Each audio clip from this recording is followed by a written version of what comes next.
എന്നാലും ഒരു ആക്സിഡന്റ് സംഭവിക്കുകയോ അല്ലെങ്കിൽ നമുക്ക് എന്തെങ്കിലും ഒരു എമർജൻസി ഒരു സിറ്റുവേഷൻ വരികയോ ചെയ്താൽ നമ്മൾ ഫസ്റ്റ് എയ്ഡ് എന്ന് പറയുന്ന ഒരു സംഭവം എന്താണെന്നുള്ളത് അറിയാനും അതിനെക്കുറിച്ചുള്ള നമ്മൾ സാധാരണ ഹോട്ടലിൽ സംഭവിക്കുന്ന പല കാര്യങ്ങളുണ്ട്. ഇപ്പം മിനിഞ്ഞാന്ന് രാവിലെ തന്നെ നമുക്ക് പൂൾ സൈഡിൽ വെച്ച് ഒരു കുഞ്ഞിൻ്റെ കാലിൽ ഒരു ചെറിയ മുറിവ് വന്നു. അപ്പോൾ നമ്മൾ പൂൾ സൈഡിൽ നിന്ന് ഒരാൾ ഓടി വന്ന് നമ്മുടെ സെക്യൂരിറ്റി അടുത്തുനിന്ന് മരുന്നും കോട്ടനൊക്കെ കൊണ്ടുപോയിട്ടാണ് ട്രീറ്റ് ചെയ്തത്. എന്നിട്ട് ഇമ്മീഡിയറ്റ് ആയിട്ട് നമുക്ക് എന്ത് ചെയ്യാൻ പറ്റുമെന്ന് ചോദിച്ചു കഴിഞ്ഞാൽ ആ സമയത്ത് നമ്മളാരും ഫോൺ വിളിച്ചുകൊണ്ടിരിക്കുകയായിരുന്നു. ഇഫ് ഐ എം റൈറ്റ്, അങ്ങനെയല്ലേ? ആരെ കുറ്റം പറഞ്ഞല്ല, ആദ്യം നമുക്ക് ഫോൺ മെസ്സേജ് അല്ലേ വന്നത്? ആണോ? ആദ്യം ഫോൺ മെസ്സേജാണ് വന്നത്.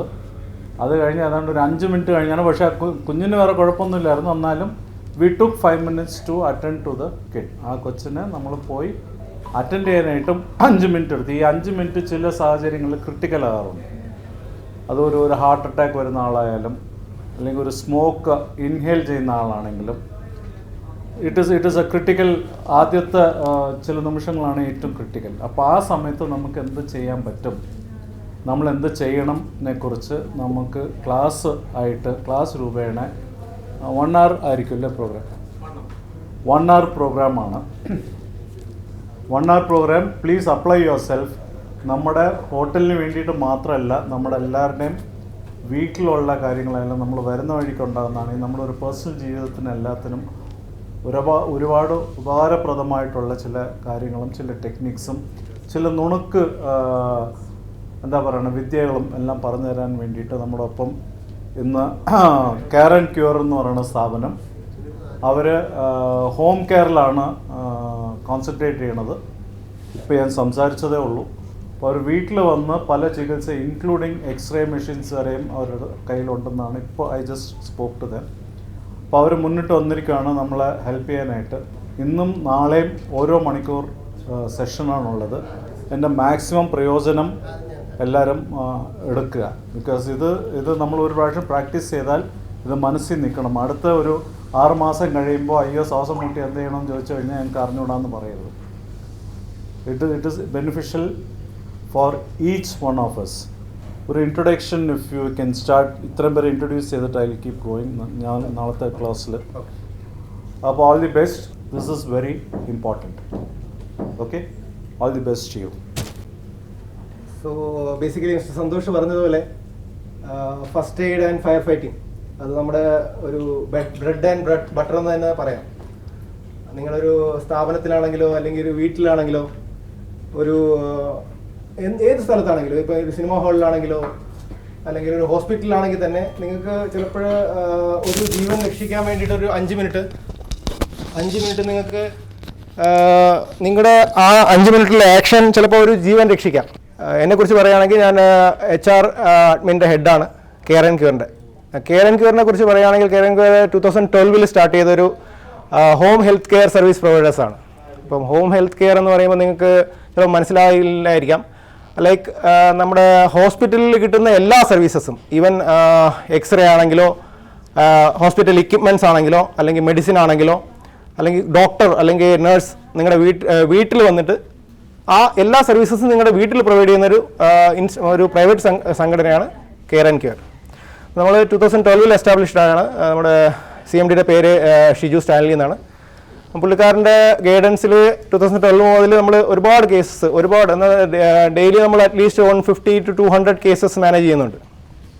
അവർ വീട്ടിൽ നിന്ന് ഫോൺ വിളിക്കുന്നു, എങ്ങനെ എന്തെങ്കിലും ഇഷ്യൂസ് ഉണ്ടെങ്കിൽ അവർ വന്നിട്ട് നമ്മുടെ ടീം അവിടെ പോകുന്നു, അവിടെ അറ്റൻഡ് ചെയ്യുന്നു. ഈവൻ എക്സ്റേ പോലും നമ്മൾ വീട്ടിൽ പോയിട്ട് എടുത്തു കൊടുക്കുന്നുണ്ട്, പോർട്ടബിൾ എക്സ്റേ മെഷീൻ വെച്ചിട്ട്. അപ്പോൾ അങ്ങനെ ഒരു മെഡിക്കൽ ഓർഗനൈസേഷൻ എന്ന് പറയാം നമുക്ക്. അതാണ് കെയർ ആൻഡ് ക്യൂർ. അപ്പോൾ ഇന്ന് നമ്മുടെ ജിഹാസും എല്ലാം കൂടെ ആ ടീം എല്ലാം കൂടെ ഓർഗനൈസ് ചെയ്തിട്ട് നമുക്കൊരു ഫസ്റ്റ് എയ്ഡിൻ്റെ ട്രെയിനിങ് കണ്ടക്ട് ചെയ്യാനായിട്ട് പറഞ്ഞിട്ടുണ്ട്. അപ്പോൾ അതിന് വേണ്ടിയിട്ടാണ് ഞങ്ങളുടെ ടീം വന്നത്. നിങ്ങൾക്ക് ക്ലാസ് എടുക്കാൻ പോകുന്ന ഫാക്കൽറ്റീസ് ഇവർ 2 പേരുമായിരിക്കും. നമ്മുടെ ആൾമോസ്റ്റ് സീനിയർ നേഴ്സസ് ആണ് 2 പേരും. ഒന്ന് നമ്മുടെ അസിസ്റ്റൻറ്റ് മാനേജർ നഴ്സിംഗ് ആണ് Reena Rajan. And the second one is Jinu nursing coordinator ആണ്. ഇവർ രണ്ടുപേരുടെയും ഗൈഡൻസിലായിരിക്കും ഈ ക്ലാസ് പോകുന്നത്. ഈ ക്ലാസ് പോകുന്നതെന്ന് വെച്ചാൽ ഈ ടോപ്പിക്കിൽ കൂടെ ആയിരിക്കും ഈ ക്ലാസ് കടന്നു പോകുന്നത്. ഇപ്പം നിങ്ങൾക്ക് ഇതിൽ എന്തെങ്കിലും ഡൗട്ട്, ചെറിയ ഡൗട്ടാണെങ്കിലും നിങ്ങൾ എഴുതിച്ചിട്ട് ചോദിക്കണം. അത് ചിലപ്പോൾ ഞങ്ങൾക്ക് പറഞ്ഞു തരാൻ കഴിയും. നിങ്ങൾക്ക് ഇത്രയും എക്സ്പീരിയൻസ് ഉള്ള ആൾക്കാരെന്ന രീതിയിൽ അവർക്ക് പറഞ്ഞു തരാൻ കഴിയും നിങ്ങൾക്ക്. ബട്ട് നിങ്ങൾ എഴുതി ചോദിക്കണം. അല്ലാതെ നിങ്ങൾ ഈ ക്ലാസ് 1 മണിക്കൂറത്തെ ക്ലാസ് നിങ്ങൾ കഴിഞ്ഞിട്ട് പോകാമെന്ന് വിചാരിച്ചു കഴിഞ്ഞാൽ ചിലപ്പോൾ ഇതായിരിക്കും ചിലപ്പം നിങ്ങളുടെ കുട്ടിക്കോ അല്ലെങ്കിൽ നിങ്ങൾക്കോ അല്ലെങ്കിൽ നിങ്ങളുടെ ആയിട്ട് അസോസിയേറ്റ് ഉള്ള ആരെങ്കിലും ഈ ക്ലാസ് കൊണ്ട് നിങ്ങൾ വഴി പ്രയോജനം ഉണ്ടായേക്കാം. അപ്പോൾ ബേൺസ് ആണെങ്കിലോ, വൂൺസ് ആൻഡ് കട്ട്സ് ആണെങ്കിലോ, സഫോക്കേഷൻസ് ആണെങ്കിലോ, അല്ലെങ്കിൽ ഇലക്ട്രിക്കൽ ഫയർ ആണെങ്കിലോ, അല്ലെങ്കിൽ ഈവൻ മീൻസ് കുറച്ച് കോംപ്ലിക്കേറ്റഡ് ആയിട്ടുള്ള പ്രൊസീജിയർ ആയിട്ടുള്ള CPR ആണെങ്കിലോ, ഹെൽമെറ്റ് മാനോവർ ആണെങ്കിലോ, അത് നമുക്ക് ഈ 1 മണിക്കൂറിൽ പറഞ്ഞു തരാൻ പറ്റുന്ന രീതിയിൽ നമുക്ക് പറഞ്ഞു തരാൻ പറ്റും. നിങ്ങൾക്ക് അതിൽ എന്തെങ്കിലും ഉണ്ടെങ്കിൽ നിങ്ങൾ ഞങ്ങളോട് ചോദിക്കണം. അപ്പോൾ ബേസിക്കലി ഈ ഫസ്റ്റ് എയ്ഡ് എന്ന് പറഞ്ഞിട്ട് തുടങ്ങി. ബട്ട് നമുക്ക് എന്താണ് ഫസ്റ്റ് എയ്ഡ്? ആർക്കെങ്കിലും അറിയോ? ആരെങ്കിലും ഒരാൾ എന്താണ് ഫസ്റ്റ് എയ്ഡ് പറയും? എന്താണ് ഫസ്റ്റ് എയ്ഡ്? എന്താണ്? ഡോക്ടർമാർ ചെയ്യുന്നതാണോ ഫസ്റ്റ് എയ്ഡ്? പിന്നെ ആര് ചെയ്യുന്നതാണ് ഫസ്റ്റ് എയ്ഡ്? ആരാണ് ഫസ്റ്റ് ചെയ്യേണ്ടത്? ക്വാളിഫൈഡ് ആയിട്ടുള്ള ആൾക്കാരാണോ ചെയ്യേണ്ടത്? പിന്നെ ആരാണ് ചെയ്യേണ്ടത്? ആ അപകടം ബേസിക്കലി അപകടം, അതിനാണ് ഫസ്റ്റ് എയ്ഡ്. അല്ലാതെ നിങ്ങൾ ഒരു 4 ദിവസമായിട്ട് ജലദോഷം വന്നു അതിന് ഫസ്റ്റ് എയ്ഡ് അല്ല, അത് ചെയ്യുന്നത് ഫസ്റ്റ് എയ്ഡ് അല്ല. ബട്ട് ഒരു എമർജൻസി ആയിട്ടുള്ളൊരു സിറ്റുവേഷൻ, അതിന് നമ്മൾ എങ്ങനെ കാറ്റർ ചെയ്യാം? ഇപ്പോൾ നിങ്ങളുടെ ഫ്രണ്ടിലായിരിക്കും ആരെങ്കിലും വിടുന്നത്, അതിന് ആ എമർജൻസി സിറ്റുവേഷൻ നടക്കുന്ന ആ സ്ഥലത്ത് ഉള്ള ആളാണ് ഫസ്റ്റ് എയ്ഡ് ചെയ്യേണ്ടത്. അതെന്തിനാണ് ചെയ്യേണ്ടത്? എന്തുകൊണ്ടാണ് നമ്മൾ ഫസ്റ്റ് എയ്ഡ് ചെയ്യുന്നത്? എന്തിനു വേണ്ടിയിട്ടാണ്? ജീവൻ രക്ഷിക്കാൻ വേണ്ടിയിട്ടാണ്. ആ ജീവൻ രക്ഷിക്കാന്ന് പറഞ്ഞാൽ ഞാനൊരു ഇപ്പം ആ നിൽക്കുന്ന ആള് ഒരു മെഡിക്കൽ പ്രൊഫഷണൽ ആവണമെന്നില്ല. ജീവൻ രക്ഷിക്കാനായിട്ട് നിങ്ങളെ കൊണ്ട് ചെയ്യാൻ പറ്റുന്ന കാര്യങ്ങൾ, ആ സമയത്ത് ഒരു കട്ടാണെങ്കിലോ, ഒരു ബ്ലീഡ് ആണെങ്കിലോ, പുള്ളി തലകറങ്ങി വീഴുന്നതാണെങ്കിലോ, ഇലക്ട്രിക് ഷോക്ക് ഏറ്റതാണെങ്കിലോ, നിങ്ങളെ കൊണ്ട് ചെയ്യാൻ പറ്റുന്ന ചെറിയ കാര്യങ്ങളുണ്ട്. ഇതുവരെ ഹോസ്പിറ്റലിൽ നിന്ന് ആൾക്കാർ വരുന്നവരെ, അല്ലെങ്കിൽ എമർജൻസി സർവീസ് വരുന്നവരെ, അല്ലെങ്കിൽ ആംബുലൻസ് വരുന്നത് വരെ നിങ്ങൾക്ക് എന്തെങ്കിലുമൊക്കെ ചെയ്യാൻ പറ്റും ഈ പുള്ളിക്കാരൻ്റെ ജീവിതം എക്സ്റ്റെൻഡ് ചെയ്യാനുള്ള രീതിയിൽ. ചിലപ്പോൾ ഈവൻ നമ്മുടെ CPR എന്നൊക്കെ പറയുകയാണെങ്കിൽ ഈവൻ 45 മിനിറ്റ് വരെയും CPR ചെയ്തിട്ട് രക്ഷപ്പെട്ട ആൾക്കാരുണ്ട്. ഒരു പൾസും ഇല്ലാതെ ബോധം കെട്ട് വീണിട്ട് 45 മിനിറ്റ് വരെ CPR ചെയ്തതിന് ശേഷം രക്ഷപ്പെട്ട ആൾക്കാരുണ്ട്. അപ്പോൾ എന്ന് പറഞ്ഞാൽ അത് പറയാൻ കാരണം എന്ന് പറഞ്ഞാൽ അത്രയും ഇമ്പോർട്ടൻസ് ആണ് നമ്മുടെ ഫസ്റ്റ് എയ്ഡിനുള്ളത്.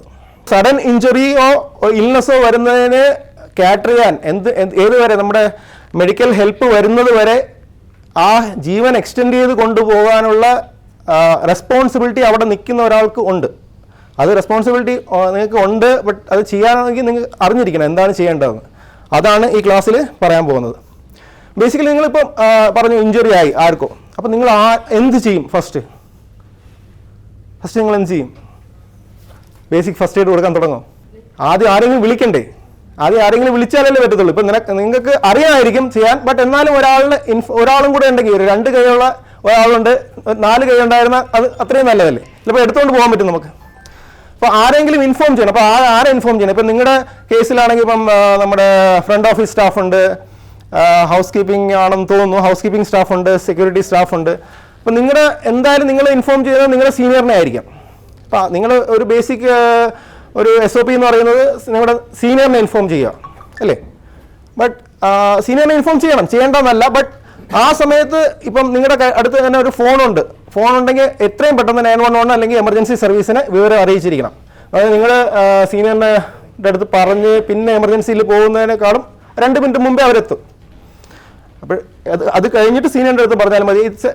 അത് നമ്മുടെ ഒരു വിവേചന ബുദ്ധി എന്ന് പറയാം. ഇപ്പം അതിന് നമുക്ക് ടൈം ഉണ്ടെങ്കിൽ സീനിയറിനെ പോയിട്ട് ഇൻഫോം ചെയ്യാം. ബട്ട് എമർജൻസി ആവുമ്പോഴാണ് നമ്മൾ ഫസ്റ്റ് എയ്ഡ് കൊടുക്കുന്നത്. അതുകൊണ്ട് ആദ്യം നമ്മുടെ മെഡിക്കൽ സർവീസസിനെയും വിളിച്ച് പറയാം.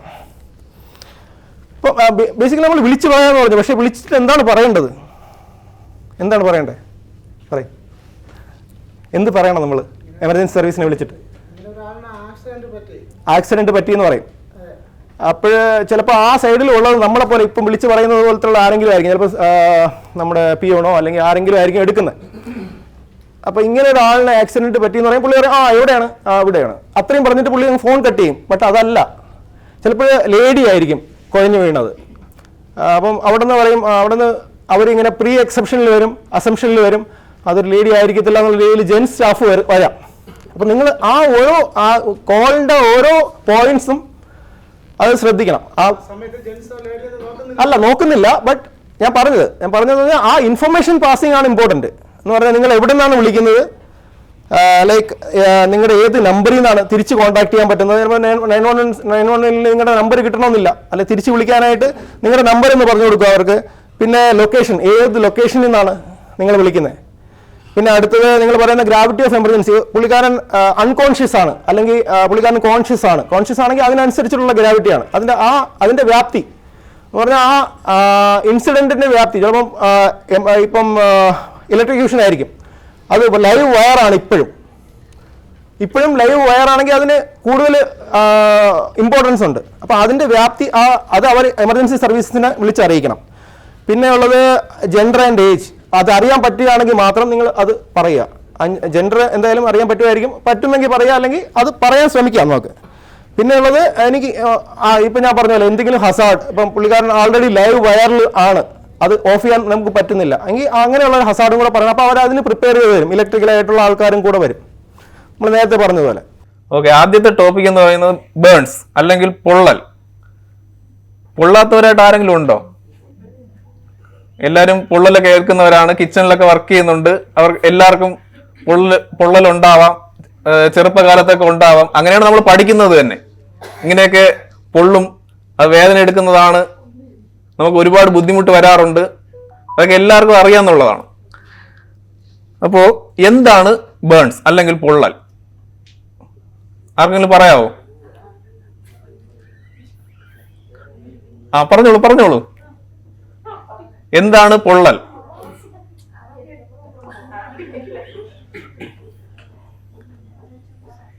എന്തെങ്കിലും ചൂടുള്ള വസ്തുക്കൾ നമ്മുടെ ശരീരമായിട്ട് കോണ്ടാക്ട് വരുമ്പോൾ നമ്മളെ സ്കിന്നിൽ അല്ലെങ്കിൽ ടിഷ്യൂവിൽ വരുന്ന ഡാമേജ്, അതാണ് പൊള്ളൽ. അപ്പൊ ചൂടുള്ള വസ്തുക്കൾ കൊണ്ട് മാത്രമാണോ പൊള്ളൽ വരുന്നത്? തണുപ്പ് കൊണ്ട് ദേഹത്ത് ഇഞ്ചുറി വരാറുണ്ടോ? വരും. ഫ്രോസ്റ്റ് ബൈറ്റ് എന്നൊക്കെ പറയുന്ന സംഭവങ്ങളുണ്ട്. അത് നമുക്ക് കൂടുതൽ തണുത്ത രാജ്യങ്ങളിലാണ് അത് കൂടുതലും വരുന്നത്. അത് വളരെ ഇമ്പോർട്ടൻ്റ് ഒന്നും അല്ല. അപ്പം മെയിനായിട്ട് നമ്മൾ അറിഞ്ഞിരിക്കേണ്ടത്, എന്തെങ്കിലും ചൂടുള്ള വസ്തുക്കൾ കാരണം നമുക്ക് നമ്മുടെ ദേഹത്തുണ്ടാവുന്ന ഇഞ്ചുറി, അതാണ് പൊള്ളൽ. അത് ഈ പൊള്ളൽ എന്ന് പറയുമ്പോൾ നമ്മൾ ചൂട് കൊള്ളുമ്പോൾ എങ്ങനെയാണ് നമുക്ക് ആ ഒരു ഇഞ്ചുറി ഉണ്ടാകുന്നത്, അതാണ് അടുത്തറിഞ്ഞിരിക്കേണ്ടത്. ഒരു ചൂട് കൊണ്ടു, നമ്മുടെ ശരീരത്തിൽ എന്തുണ്ട്? സെൽസ് ഉണ്ട്. ഈ സെൽസ് ഒക്കെ ഒത്തിരി സെൽസ് ഒക്കെ ചേർന്നാണ് സ്കിന്നൊക്കെ ഉണ്ടായിരിക്കുന്നത്. അപ്പൊ അവിടെ എന്തുണ്ട്? നമുക്ക് ഏറ്റവും കൂടുതൽ, നമ്മുടെ ശരീരത്തിൽ ഏറ്റവും കൂടുതൽ ഉള്ളത് എന്താണ്? വാട്ടറാണ്. അപ്പൊ ഓരോ സെൽസിലും വാട്ടർ ഉണ്ട്. ഇതെന്ത് ചെയ്യും? പറ്റിപ്പോകുമ്പോൾ അത് നമുക്ക് ചെടിക്ക് വെള്ളമൊക്കെ ഒഴിക്കാതിരുന്നു കഴിഞ്ഞാൽ കരിഞ്ഞു പോകില്ലേ? അതേപോലെയാണ് നമ്മുടെ സെൽസിലെ വെള്ളമെല്ലാം വറ്റിപ്പോവും, അങ്ങനെ കരിഞ്ഞു പോവും. ആ സെൽസ് കൊണ്ട് പിന്നെ ഒരു പ്രയോജനവും ഇല്ല. ഇതാണ് ബേൺസിൽ നമ്മുടെ ശരീരത്തിൽ വരുന്ന ചേഞ്ച്. അത് ജസ്റ്റ് ഒന്ന് അറിഞ്ഞിരിക്കാൻ വേണ്ടി പറഞ്ഞതാണ്. പിന്നെ എന്തുകൊണ്ട് നമുക്ക് ഈ ബേൺസ് ഇത്ര വലിയ ഇമ്പോർട്ടൻസ് നമ്മൾ ഇങ്ങനെ ക്ലാസ് ഒക്കെ എടുത്തു കൊടുക്കുന്നില്ല, നമുക്ക് അറിഞ്ഞിരിക്കണം എന്നുള്ളത് എന്തുകൊണ്ട്? അതായത് ഒരു വർഷം ഇന്ത്യയിൽ 1 കോടിയിലധികം ബേൺസ് കേസുകളാണ് റിപ്പോർട്ട് ചെയ്യുന്ന കേസുകൾ മാത്രം. അല്ല, നമ്മൾ ചെറിയ ബേൺസ് ഒക്കെ ആണെങ്കിൽ വീട്ടിൽ തന്നെ അത് നമ്മൾ മാനേജ് ചെയ്യും. പക്ഷേ ഹോസ്പിറ്റൽസിലും അല്ലെങ്കിൽ ബന്ധപ്പെട്ട ഇതുപോലുള്ള ഇൻസ്റ്റിറ്റ്യൂഷനിലൊക്കെ റിപ്പോർട്ട് ചെയ്യുന്ന കേസുകളാണ് 1 കോടിയിലധികമാണ്. പിന്നെ ഈ ക്ലാസിഫിക്കേഷൻ, അതായത് ഇതെങ്ങനെയാണ് എത്ര തരത്തിലൊക്കെ ഉണ്ടെന്ന് ചോദിച്ചു കഴിഞ്ഞാൽ ഓരോരോ ഇഞ്ചുറി വരുന്ന ഇതിനും ഓരോ ഡിഗ്രി ആയിട്ട് നമ്മൾ കണക്കാക്കും. സ്കിന്നിന്റെ മേളിൽ വരുന്ന ഫസ്റ്റ് ഡിഗ്രി, അതിന്റെ തൊട്ട് താഴത്തെ ഇതും കൂടെ അഫക്റ്റ് ആകുമ്പോൾ സെക്കൻഡ് ഡിഗ്രി, അങ്ങനെ താഴോട്ട് പോകും തോറും 4th ഡിഗ്രി വരെ ഉണ്ട്. അത് നമ്മുടെ ശരീരത്തിൽ എത്രത്തോളം സമയം ചൂട് നിൽക്കുന്നു, ഒരു ചൂട് ഉണ്ടാക്കുന്ന വസ്തു അല്ലെങ്കിൽ നമ്മൾ അതുമായിട്ടുള്ള കോണ്ടാക്ട് എത്ര നേരം നിൽക്കുന്നു, അതനുസരിച്ച് നമുക്ക് ഇഞ്ചുറി കൂടി വരും.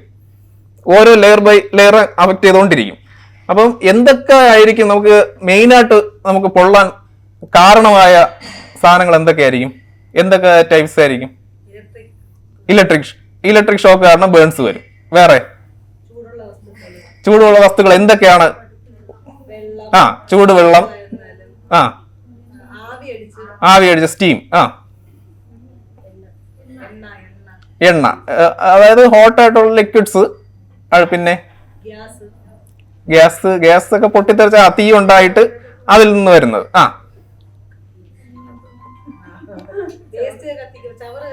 അതെ അതെ, ആ തീ ഇത് കാരണം അതിന്റെ ആ പുകയൊക്കെ വലിച്ചു കയറ്റുന്നതും നമുക്ക് എന്ത് ചെയ്യും, ഇത് അകത്തോട്ടൊക്കെ പൊള്ളലുണ്ടാക്കും. സൂര്യതാപം, അതായത് സൺബേൺ. നമുക്ക് എപ്പോഴും മുന്നറിയിപ്പൊക്കെ വരാറുണ്ടല്ലേ, 11 മണിയുടെ ചൂട് സമയങ്ങളിൽ 11 മണി തൊട്ട് 2 മണി വരെ പുറത്തൊന്നും വർക്ക് ചെയ്യരുത്. ആ സമയം റെസ്റ്റ് എടുക്കുക, അങ്ങനെ എന്തെങ്കിലും ചെയ്യണം. കാരണം എന്താണ്, സൺബേൺ ഉണ്ടായി കഴിഞ്ഞാൽ എന്ത് ചെയ്യാം, നമുക്ക് പെട്ടെന്ന് ഇപ്പൊ ഒറ്റയ്ക്കാണ് വർക്ക് ചെയ്യുന്നത്, ഇങ്ങനെ ഈ സൺബേൺ അടിച്ചിട്ട് നമ്മൾ ആകെ ക്ഷീണിച്ചു പോകും, നമുക്ക് പെട്ടെന്ന് ഓടി മാറാനൊക്കെ പറ്റിയില്ല എന്ന് വരും, അബോധാവസ്ഥയിലൊക്കെ പോകും. അതുകൊണ്ടാണ് അത്ര ഇമ്പോർട്ടൻസ്. സൂര്യതാപമേറ്റ് മരണപ്പെട്ട കേസുകളൊക്കെ ഒത്തിരി ഉണ്ട്. അപ്പൊ അത് മെയിനായിട്ട് ശ്രദ്ധിക്കുക. പിന്നെ നേരത്തെ പറഞ്ഞ പോലെ തെർമൽ ബേൺസിലാണ് ഈ ഹോട്ട് മെറ്റൽസ്, ലിക്വിഡ്സ്, പിന്നെ ഈ പറയുന്ന ആവി ഫയറൊക്കെ കൊണ്ടുവരുന്ന ബേൺസ്. പിന്നെ ഇലക്ട്രിക്കലുണ്ട്, കെമിക്കൽസ്. കാരണം കെമിക്കൽസ് അത് വിട്ടുപോയൊരു കാര്യമാണ്. കെമിക്കൽസ് എന്നതാണ് സ്ട്രോങ് ആയിട്ടുള്ള ആസിഡോ ആൽക്കലിയോ ഒക്കെ കൊണ്ടിട്ട് മിക്കവാറും ലാബിലൊക്കെ വർക്ക് ചെയ്യുന്നവർക്കായിരിക്കും അത് കൂടുതൽ ശ്രദ്ധിക്കാനുള്ളത്. അതേപോലെ റേഡിയേഷൻ കാരണം വരുന്ന ഈ UV റേസ്, അതായത് സൂര്യനിൽ വരുന്ന ഇത് കാരണം വരുന്നത്. പിന്നെ നമ്മൾ എങ്ങനെ മാനേജ് ചെയ്യും ബേൺസ്, നമ്മൾ എങ്ങനെ മാനേജ് ചെയ്യും, എന്തൊക്കെ കാര്യങ്ങൾ ചെയ്യാം, എന്തൊക്കെ കാര്യങ്ങൾ ചെയ്യാൻ പാടില്ല, എന്തായിരിക്കും ആദ്യം ചെയ്യാനുള്ള കാര്യം? നമ്മളൊരു ബേൺസ് ഇങ്ങനെ കാണുകയാണ്, പെട്ടെന്ന് നമ്മളെ കൂടെ വർക്ക് ചെയ്യുന്നതോ ആർക്കെങ്കിലും പെട്ടെന്ന് ഒരു എന്താണ് പൊള്ളൽ പറ്റുവാണ്, എന്ത് ചെയ്യും നമ്മൾ ഫസ്റ്റ്?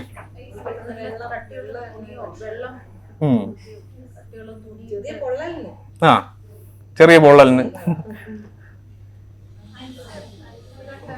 ഐസ് കട്ട വയ്ക്കാൻ പാടില്ല, ഞാൻ പറഞ്ഞുതരാം. നമ്മൾ ആദ്യം എന്ത് ചെയ്യണം?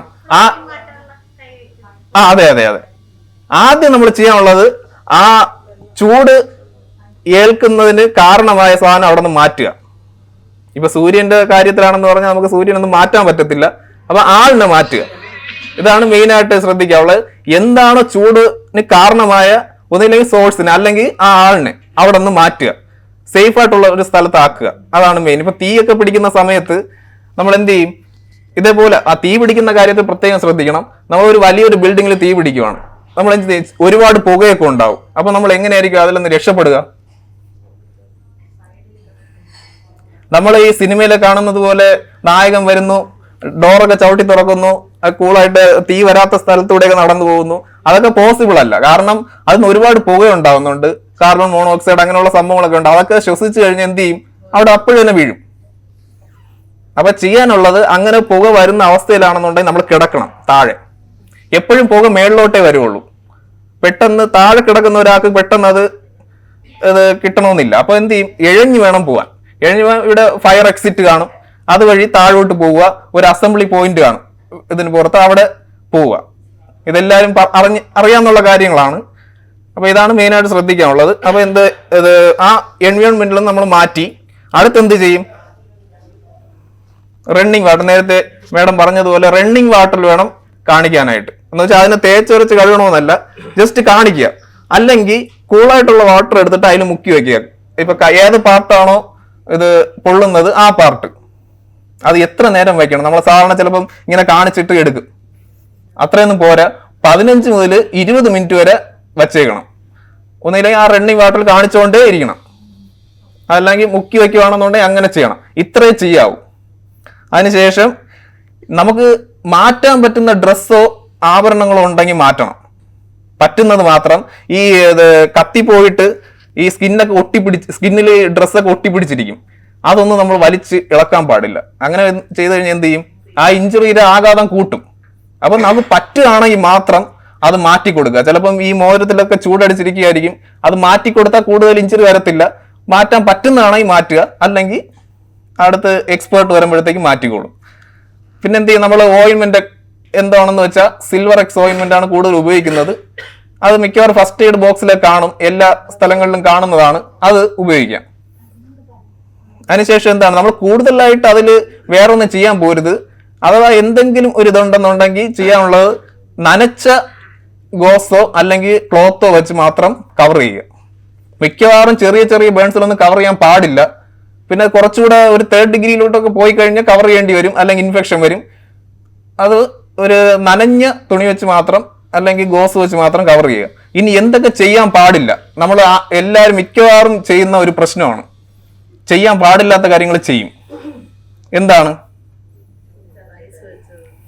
ഐസ്, പിന്നെ വേറെ പേസ്റ്റ്. എല്ലായിടത്തും കോമൺ ആയിട്ട് പറയുന്ന ഒരു സംഭവമാണ് പേസ്റ്റ്. അടുത്ത് വേറെ നെയ്യ്, തേൻ, ബട്ടർ, ഇതൊക്കെ എടുത്ത് അങ്ങ് പുരട്ടും. ഇങ്ങനെ പുരട്ടിയ വല്ല ഉപയോഗമുണ്ടോ? ട്രൈ ചെയ്യാം. വെപ്രാളപ്പെട്ടിട്ടൊന്നും ഒരു കാര്യമില്ല. ഇങ്ങനെ ചെയ്യുന്നതുകൊണ്ട് ഒരു ഉപയോഗം ഇല്ലെന്നുള്ളതാണ് സത്യം. ഇങ്ങനെ ചെയ്യുന്നത് കൊണ്ട് നമ്മൾ മിണ്ടാതിരുന്നാലും വരാത്ത പ്രശ്നം ഇത് വച്ചതുകൊണ്ട് വരും. സാധാരണ ചെറിയ ചെറിയ ബേൺസ്, ഒരു 1st degree 2nd degree burn ഒക്കെ ആണെന്നുണ്ടെങ്കിൽ നമ്മൾ എന്ത് ചെയ്യും, ഈ സാധാരണ ഒരു 4-5 ദിവസം കൊണ്ട് അത് ഹീലാവും. നമ്മളൊക്കെ വിചാരം എന്താണ്, ഈ പേസ്റ്റ് ഇട്ടതുകൊണ്ട് 4-5 ദിവസം കൊണ്ട് ഹീലായി. അത് നമ്മുടെ ബോഡി തന്നെ അങ്ങ് ചെയ്തോളും, അതിന് കൂടുതലൊന്നും നമ്മൾ ചെയ്യാൻ പോകണ്ട. പക്ഷേ പറ്റുന്നതെന്ന് പറഞ്ഞാൽ ഇത് വയ്ക്കുമ്പോൾ ഒരു കൂളിംഗ് എഫക്റ്റ് കിട്ടും അതിൽ. കാരണം പേസ്റ്റിലൊക്കെ ഉള്ളതെന്ന് പറഞ്ഞാൽ മെന്തോള് അങ്ങനെയൊക്കെ പറഞ്ഞ സംഭവങ്ങളുണ്ട്.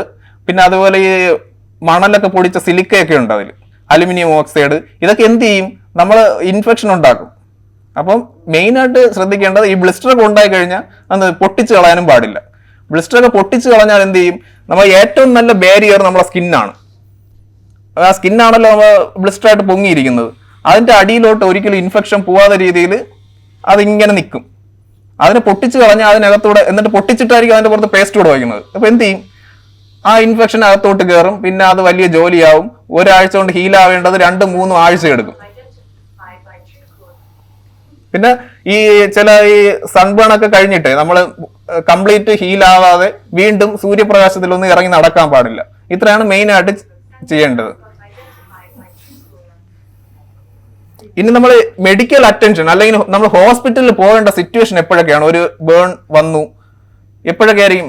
1st ഡിഗ്രി 2nd ഡിഗ്രി ഒക്കെ മിക്കവാറും അങ്ങ് ഹീലായി പോവും. 3rd ഡിഗ്രി 4th ഡിഗ്രി അങ്ങനെ പെട്ടെന്നൊന്നും ഹീലാവൂല. അത് എന്തായാലും ഹോസ്പിറ്റലിൽ പോയാൽ മാത്രമേ അത് ശരിയാവുള്ളൂ. കാരണം ഈ ബേൺ വന്നിട്ട് നമ്മളെ സ്കിന്നൊക്കെ കട്ടിയായി പോവും, എസ്കാർ എന്ന് പറയും. അതൊന്നും നമ്മൾ വിചാരിക്കും അതൊക്കെ ഉണങ്ങിയിരിക്കുന്നതാണെന്ന് വിചാരിക്കും.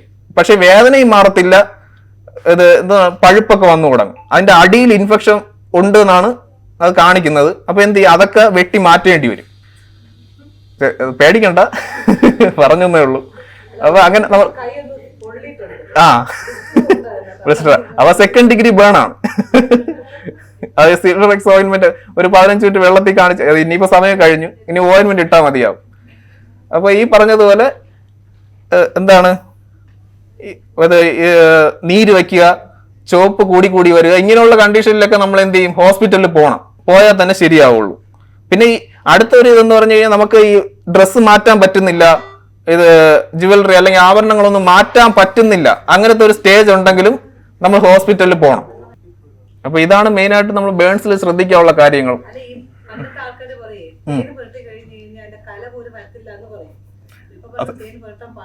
പാടില്ല. അതുപോലെ ഐസ്, ഇതിന് ഒരു കാര്യം കൂടെ ഉണ്ട്. നമ്മൾ എപ്പോഴും ബേൺസ് എന്ത് ചെയ്യണം, ആ ചൂട് നിൽക്കുന്ന ഭാഗം തണുപ്പിക്കണം. അതാണ് നമ്മളെ മെയിൻ കാര്യം. ഈ കട്ടിയുള്ള സാധനങ്ങളൊക്കെ പുറത്ത് വെച്ച് കഴിഞ്ഞാൽ ഈ ചൂട് പുറത്തോട്ടാണ് പോകാനുള്ളത്. നമ്മളെപ്പോഴും റണ്ണിങ് വാട്ടറിൽ കഴിയുമ്പോൾ അതങ്ങ് പുറത്ത് പോകും, അതിനുള്ള സ്പേസ് ഉണ്ട്. ഈ കട്ടിയുള്ള ഈ ബട്ടർ, ഇതുപോലെ ഐസ് ക്യൂബ്, ഇതെല്ലാം വെച്ച് കഴിഞ്ഞാൽ എന്ത് ചെയ്യും, ഇത് ഇവിടെ കിടന്ന് കറങ്ങും. ഈ ചൂട് പുറത്തോട്ട് പോകാൻ വഴിയില്ല, വീണ്ടും ഇഞ്ചുറി ഉണ്ടായിക്കൊണ്ടേയിരിക്കും. അപ്പൊ അതിനു വേണ്ടിയിട്ടാണ് ഇങ്ങനെയുള്ള സംഭവങ്ങളൊന്നും വെക്കാൻ പാടില്ല. ഈ വെള്ളത്തിൽ തന്നെ കാണിച്ചാൽ മതി. ഇതിന് പുറത്തോട്ട് ആ ചൂട് എത്രയും പെട്ടെന്ന് കൂളാക്കണം. ഇത് എവിടെയാണോ എന്താണ് ബേൺ ആയത്, ആ ഭാഗം എത്രയും പെട്ടെന്ന് കൂളാക്കിയാൽ നമുക്ക് കൂടുതൽ ഇഞ്ചുറി ഇല്ലാതെ തടയാം. ഈ 1st ഡിഗ്രി എന്നുള്ളത് 2nd ഡിഗ്രി ആവാതെ നോക്കാം, 2nd ഡിഗ്രി എന്നുള്ള 3rd ഡിഗ്രി ആവാതെ നോക്കാം. ഇതാണ് ഇതിന്റെ ഉപയോഗം. അപ്പൊ നിങ്ങൾക്ക് അടുത്തൊരു ടോപ്പിക് വളരെ അറിഞ്ഞിരിക്കേണ്ട ഒരു കാര്യമാണ് ഇലക്ട്രിക് ഷോക്ക്. നമ്മളൊരു വെറുതെ നടന്നു പോവാണ്, ഒരാൾ തറയിൽ കിടക്കുന്നു, നമ്മൾ എന്ത് ചെയ്യും? ഇന്നലെയും കൂടെ കണ്ട പയ്യനല്ലേ ഇതാ കിടക്കുന്നത്, വെട്ടിയിട്ട വാഴത്തട പോലെ ചെന്നങ്ങ് പിടിക്കും. അത് ഇലക്ട്രിക് ഷോക്കാണോ എന്താണെന്ന് എങ്ങനെ അറിയും? നമ്മൾ അതൊക്കെ ശ്രദ്ധിച്ചിട്ട് വേണം നോക്കാനായിട്ട്. എന്തെങ്കിലും വയറെന്തെങ്കിലും ചുറ്റി കിടപ്പുണ്ടോ, അല്ലെങ്കിൽ എന്തെങ്കിലും ഇലക്ട്രിക് ഉപകരണങ്ങൾ എന്തെങ്കിലും അടുത്തുണ്ടോ, എന്തെങ്കിലും പവർ വരുന്നുണ്ടോ, ഇതൊക്കെ നോക്കിയിട്ട് വേണം ഇലക്ട്രിക് ഷോക്ക് കൈകാര്യം ചെയ്യാൻ. അത് ഞാൻ പറഞ്ഞതേ ഉള്ളൂ. അപ്പൊ ഇലക്ട്രിക് ഷോക്ക് എന്ന് പറഞ്ഞു കഴിഞ്ഞാൽ നമ്മളൊരു എന്താ കവണ്ടൽ പോയി പിടിക്കുന്നു, നമ്മുടെ ദേഹത്തൂടെ പവർ കയറി പോകുന്നു. അങ്ങനെ നമ്മുടെ ശരീരത്തിൽ ഉണ്ടാക്കുന്ന ഡാമേജ്, അതാണ് ഇലക്ട്രിക് ഷോക്ക്. അത് ഓരോ നമ്മുടെ വോൾട്ടേജ് അനുസരിച്ച് വ്യത്യാസം വരും നമ്മൾ ബോഡിയിൽ ഉണ്ടാക്കുന്ന ഇഞ്ചുറി. അപ്പോൾ ഒരു ഇലക്ട്രിക് ഷോക്ക് വന്നു കഴിഞ്ഞു, നമ്മുടെ എന്തായിരിക്കും നമ്മൾ ഇമ്മീഡിയറ്റ് ആയിട്ട് നടക്കാൻ പോകുന്ന റിയാക്ഷൻ എന്തൊക്കെയായിരിക്കും നമ്മുടെ ബോഡിയിൽ, ചേഞ്ചസ് എന്തൊക്കെയായിരിക്കും നടക്കുന്നത്? ഒരു ഇലക്ട്രിക് ഷോക്ക് അടിച്ച് ആർക്കെങ്കിലും ഷോക്ക് അടിച്ചിട്ടുണ്ടോ? അടിച്ചിട്ടുണ്ട്. ഒരു എക്സ്പീരിയൻസ്ഡ് ആയിട്ടുള്ള ഒരാളുണ്ട്. അപ്പൊ എന്താണ് ഇലക്ട്രിക് ഷോക്ക് കഴിഞ്ഞിട്ട് നമുക്ക് ഫീൽ ചെയ്യുന്നത്? വൈബ്രേഷൻ പോലെ അത്രേ തോന്നിയിട്ടുള്ളൂ. അത് ആരെങ്കിലും അടിച്ചതുപോലെയൊക്കെ തോന്നും, അടിച്ചതുപോലെ തോന്നും. അതാണ് നമ്മൾ ചെറിയ ചെറിയ വോൾട്ടേജ് ഒക്കെയാണ് ഇപ്പൊ പിന്നെ ഓട്ടോമാറ്റിക്കലി ഓഫ് ആവുന്നതുകൊണ്ട് നമുക്ക് വലിയ ഡാമേജ് ഇല്ലാതെ തടയാം. പക്ഷേ ഇത് ഇലക്ട്രിക് ലൈനോ എല്ലാം കിടക്കുവാണ്, വെള്ളത്തിലൊക്കെ കിടക്കുവാണ്, നമ്മൾ പെട്ടെന്ന് ഷോക്ക് അടിക്കുമ്പോൾ വളരെ വലിയ വോൾട്ടേജ് ആണ് കയറി വരുന്നത്. അങ്ങനെയൊക്കെ വരുമ്പോഴത്തേക്കും അതിന്റെ എന്താണ് പൊള്ളിപ്പോവാ. ഇലക്ട്രിക് ഷോക്ക് കാരണം ദേഹത്തൊക്കെ പൊള്ളാം, ബ്ലിസ്റ്റർ ഒക്കെ വരാം. അതേപോലെ ഇത് എന്താ മസിലൊക്കെ കട്ടിയായി പോവും, നമുക്ക് മൂവ് ചെയ്യാൻ പറ്റാത്തൊരവസ്ഥയിലാവും, മടക്കാൻ പറ്റത്തില്ല, ഒരു സ്റ്റിഫായി പോവും. അതാണ് മസിൽ സ്പാസം. പിന്നെ ബോധം പോവും, നമുക്ക് എന്താണെന്നൊന്നും അറിയത്തില്ല. പെട്ടെന്ന് സംഭവിക്കുന്നത് വളരെ വലിയ വോൾട്ടേജ് ആണ് കയറി വരുന്നത്, നമ്മൾ അപ്പോൾ തന്നെ താഴെ വീഴും. പിന്നെ ശ്വസിക്കാൻ പറ്റൂല, ഹാർട്ട് നിന്ന് പോവും. ഇതൊക്കെയാണ് കൂടുതൽ സിവിയർ ഫോമിലോട്ട് പോയി കഴിഞ്ഞാൽ ഇതാണ് പ്രശ്നം, ഹാർട്ട് ബീറ്റ് നിൽക്കും. അപ്പോൾ നമ്മൾ ഒരാൾ കിടക്കുമ്പോൾ നമ്മൾ പ്രത്യേകം ശ്രദ്ധിക്കാനുള്ളത് ഇലക്ട്രിക് ഷോക്ക് ആണോ നോക്കണം, നമ്മുടെ സേഫ്റ്റി കൂടെ നോക്കിയിട്ട് വേണം അവരെ പോയി പിടിക്കാനായിട്ട്. അടുത്ത് ഇതിന് ശേഷം ഇമ്മീഡിയറ്റ് ആയിട്ട് ഒരു റിയാക്ഷൻ കഴിഞ്ഞു, ചിലപ്പോൾ 1-2 ദിവസം കഴിഞ്ഞിട്ട് ഡിലേഡ് റിയാക്ഷൻ വരും ഇതിന്റെ. അതെന്തൊക്കെയായിരിക്കും? ഇന്ന് ഷോക്ക് അടിച്ചായിരിക്കും നാളെ ആകുമ്പോഴത്തേക്ക് എന്താണ്, എനിക്കൊരു മസിലിനൊക്കെ ഒരു പെരുപ്പ്, ഒരു നംനെസ് ഫീൽ ചെയ്യും. അതായത് എന്താണ് മരവിപ്പൊക്കെ ഫീൽ ചെയ്യും. അതേപോലെ ഇത് ആ പാർട്ട് ചിലപ്പോൾ കയ്യോ കാലോ അനക്കാൻ പറ്റാതെ ആയിപ്പോവും, പാരാലിസിസ് ആവും. അതേപോലെ തലവേദന. പിന്നെ എന്താണ് ഇന്നലെ സംഭവിച്ചതെന്ന് ചിലപ്പോൾ അറിയാൻ വഴിയില്ല. ഞരമ്പിനെയൊക്കെ അഫക്ട് ചെയ്താലേ എന്താണ് സംഭവിച്ചതെന്ന് നമ്മൾ പറഞ്ഞു കൊടുക്കേണ്ടി വരും. നിങ്ങൾ ഇന്നലെ ഷോക്ക് അടിച്ചു എന്ന് പറഞ്ഞു കൊടുക്കേണ്ട അവസ്ഥയൊക്കെ വരും. അപ്പൊ അതാണ് കൺഫ്യൂഷനൊക്കെ വരും. പിന്നെ വോമിറ്റിംഗ്, ഹെഡേക്ക്, അതേപോലെയൊക്കെ തലവേദന, ഛർദിലൊക്കെ വരാം. പിന്നെ ഈ പറഞ്ഞതുപോലെ ഒരാൾ ഇങ്ങനെ കിടക്കുവാണ്, നമ്മൾ ആദ്യം സ്റ്റെപ്പ് എന്ത് ചെയ്യും, നമ്മൾ പരിസരമൊക്കെ നോക്കി നമ്മൾ കാണുവാണ് ഒരു ഇലക്ട്രിക് വയർ അല്ലെങ്കിൽ എന്തെങ്കിലും ഒരു വയർ ചുറ്റി കിടക്കുന്നു, അല്ലെങ്കിൽ നമുക്ക് സംശയം തോന്നുന്നു ഇത് എന്താണ് ഒരു ഇലക്ട്രിക് ഉപകരണത്തിൽ നിന്നാണ് ഷോക്ക് ഏറ്റിരിക്കുന്നത്. അപ്പൊ നമ്മൾ എന്ത് ചെയ്യും? ആദ്യത്തെ സ്റ്റെപ്പ് ഓഫ് ചെയ്യും. അതിന് മുന്നേ ഒരു കാര്യം കൂടെ ചെയ്തിട്ട് വേണം ഇത് എന്ന് വെച്ചാൽ ഇത് ചെയ്യുന്നതിന്റെ കൂടെ ഇതും കൂടെ ചെയ്യണം, കോൾ ഫോർ ഹെൽപ്പ്. അതായത് ഓടി പറഞ്ഞ ആരെങ്കിലും ഉറക്കെ വിളിച്ച് പറയണം, ഷൗട്ട് ചെയ്യണം. ആരെങ്കിലും ഓടി പറഞ്ഞ ഇവിടെ ഒരു എമർജൻസി ആയിട്ട് ഒരാൾ കിടക്കുവാണ് എന്നുള്ളത് നമ്മൾ വിളിച്ച് പറയണം. അതിന്റെ കൂടെ വേണം നമ്മൾ ഇതൊക്കെ ചെക്ക് ചെയ്യാൻ. അതിന് വലിയ സമയം എടുക്കാൻ പറ്റില്ല, ഒരു 30 സെക്കൻഡ് ഒക്കെ എടുക്കാം മാക്സിമം. അതേ ആ പവർ എങ്ങനെയെങ്കിലും ഓഫ് ചെയ്യുക. നമുക്കിപ്പോ പറ്റുന്നില്ല, ഓഫ് ആക്കാൻ എവിടെയാണെന്നൊന്നും അറിയത്തില്ല എന്നാ പേഷ്യന്റിനും പ്രശ്നമാണ്. അതേപോലെ ഏതെങ്കിലും എക്സ്പേർട്ട് വന്നാൽ മാത്രമേ അത് ഓഫ് ചെയ്യാൻ പറ്റൂ എന്നുള്ള ഒരു അവസ്ഥ വരും. അതാണ് ആദ്യമേ ഹെൽപ്പ് വിളിക്കാൻ ഞാൻ പറഞ്ഞത്. ആദ്യം ഹെൽപ്പ് വിളിക്കുക, ഇതിന്റെ കൂടെ നമുക്ക് ഓഫ് ചെയ്യാൻ പറ്റുന്നതാണെങ്കിൽ ഓഫ് ചെയ്യുക. ചിലപ്പം ആളിനെ നോക്കുക, സിറ്റുവേഷൻ നോക്കുക, എന്താണ് അനക്കമൊന്നുമില്ല എങ്കിൽ നമുക്ക് CPR തന്നെ സ്റ്റാർട്ട് ചെയ്യേണ്ടി വരും. അത് ഞാൻ CPR ലാസ്റ്റ് സെഷനിൽ പറഞ്ഞു തരാം. CPR കൊടുക്കാൻ മിക്കവാറും എല്ലാവർക്കും ഒക്കെ അറിയായിരിക്കും, ഇതിന് മുന്നേ ക്ലാസ്സുകൾ അറ്റൻഡ് ചെയ്തിട്ടുള്ളവരാണെന്നുണ്ടെങ്കിൽ അറിയായിരിക്കും. എന്നിരുന്നാലും ഇതിന്റെ അവസാനത്തെ സെഷനിൽ ഞാൻ പറഞ്ഞു തരും. അപ്പൊ ഇതിലെന്തെങ്കിലും സംശയം ഉണ്ടോ? പിന്നെ ഒരു കാര്യം കൂടെ, നമ്മൾ ഈ ആള് കിടക്കുന്നു എന്താണ് നമ്മളെല്ലാം ഓഫ് ചെയ്തു, അപ്പൊ നോക്കുമ്പോഴത്തേക്ക് എങ്ങനെ ഇതൊരു ഇലക്ട്രിക് ഷോക്ക് ആണ് എന്നാലും ഒരു കൺഫ്യൂഷൻ കാണും. അപ്പൊ നോക്കുമ്പോഴത്തേക്കും ദേഹം മൊത്തം കരിഞ്ഞു പോയിട്ടുണ്ട്, അല്ലെങ്കിൽ ബ്ലിസ്റ്റർ ഉണ്ട്. അതേപോലെ എൻട്രി ആൻഡ് എക്സിറ്റ് ഉണ്ടാണ്. അതായത് ഒരു സ്ഥലത്തൂടെ കയറി പോകുന്ന ഷോക്ക് കയറി പോകുന്ന അവിടെ ഒരു മുറിവ് കാണും, അതിന്റെ കൂടെ അത് കരിഞ്ഞു പോയ ഒരു അവസ്ഥയായിരിക്കും. അത് കഴിഞ്ഞിട്ട് ഇത് ഇറങ്ങി പോകുന്ന ഒരു സ്ഥലമുണ്ട്, അവിടെയും കാണും. അതായത് ചിലപ്പോൾ ഇവിടെ കൂടെ ഇറങ്ങി ഇപ്പുറത്തൂടെ പോയാലും 2 സൈഡും മാർക്ക് കാണും. അതാണ് എൻട്രി ആൻഡ് എക്സിറ്റ് ഉണ്ട്. മനസ്സിലാക്കാൻ ഏറ്റവും എളുപ്പമാണ്. എവിടെ കൂടെയൊക്കെ പോകൂ, പാസ് ചെയ്ത് പോകും, അവിടെ എത്രയും കരിഞ്ഞു പോകും, സ്കിന്ന് അങ്ങനെ ഇഞ്ചുറി ഉണ്ടാകും. അപ്പോൾ നമ്മൾ എൻട്രി, അതായത് കയറി പോകുന്ന സ്ഥലവും ഇറങ്ങി പോകുന്ന സ്ഥലവും നമ്മൾ കാണുമ്പോൾ അറിയാൻ പറ്റും. അത് അടുത്തടുത്ത സ്ഥലങ്ങളാണെന്നുണ്ടെങ്കിൽ പെട്ടെന്ന് അറിയാം ഇലക്ട്രിക് ഷോക്ക് വന്നതാണ്. പിന്നെ വേറൊരു കാര്യം, വെള്ളമൊന്നും എടുത്തു ഒഴിക്കാൻ നിൽക്കരുത് ഇലക്ട്രിക് ഷോക്കിൽ. കാരണം ഇപ്പോൾ 2-3 പേരൊക്കെ കാണുമായിരിക്കും, ഈ വെള്ളം നമ്മൾ കണ്ട പാടെ എന്താണ് തീ പിടിച്ചതാണെന്ന് വിചാരിച്ച് വെള്ളം കോരി ഒഴിയും. അപ്പൊ ഈ വെള്ളത്തിലൂടെ ഇലക്ട്രിക് കറണ്ട് പാസ് ചെയ്തു അറിയാമല്ലോ. അപ്പുറത്ത് നിൽക്കുന്ന ആളുടെ അടുത്ത് വെള്ളം പോവും, അയാളും ഷോക്കേറ്റ് താഴെ വീഴും. പിന്നെ അതുപോലെ ഫയർ എക്സ്റ്റിങ്വിഷർ ഒന്നും അവിടെ ഒന്നും അടിക്കാൻ പാടില്ല. പിന്നെ ഇലക്ട്രിക് വയർ എന്തെങ്കിലും ഉണ്ടെങ്കിൽ അതിൽ നേരത്തെ പറഞ്ഞതുപോലെ തന്നെയാണ്, അവിടെ ഒന്നും ടച്ച് ചെയ്യാൻ പാടില്ല. സീരിയസ് കേസിനെല്ലാം എന്താണ് മെഡിക്കൽ എക്സ്പേർട്ടിനെ വിളിക്കുക, ഹെൽപ്പ് വിളിക്കുക, അവരെ കൊണ്ട് അവർ മാനേജ് ചെയ്യും ബാക്കി.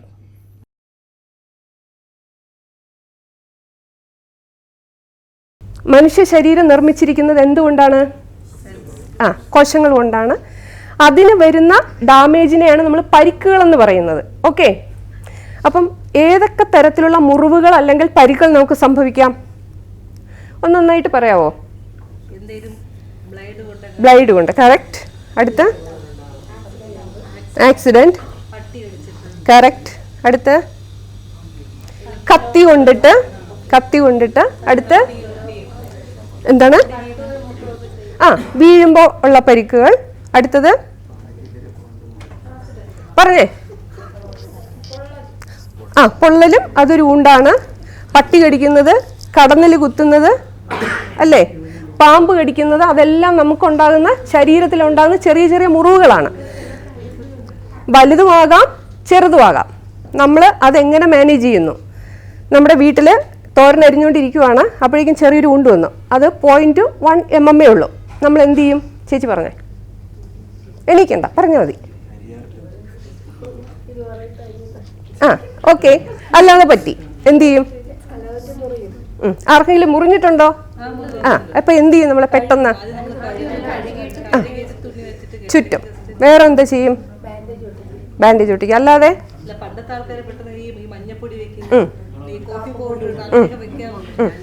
അങ്ങനെ ചെയ്യാൻ പാടില്ല. മഞ്ഞപ്പൊടിയും ഉപ്പും മഞ്ഞളും പുളിയൊക്കെ കൂടെ ആകുമ്പം നമ്മുടെ മീനിന്റെ റെസിപ്പി ആയിപ്പോവും. അങ്ങനെ ഒരിക്കലും ചെയ്യാൻ പാടില്ല. പണ്ടൊക്കെ 20 years ബാക്ക് അല്ലെങ്കിൽ 25 years ബാക്ക് നമ്മുടെ ശാസ്ത്രം അത്രയും വളർന്നിട്ടില്ല, മെഡിക്കൽ സയൻസ് അത്രയും വളർന്നിട്ടില്ല. അപ്പോഴ് പണ്ട് നമുക്ക് പ്യൂറായിട്ടുള്ള മഞ്ഞൾ കിട്ടുമായിരുന്നു. പക്ഷെ ഇപ്പം നമുക്ക് കിട്ടത്തില്ല. ഇപ്പം കിട്ടുന്ന കെമിക്കലാണ് കിട്ടുന്നത്.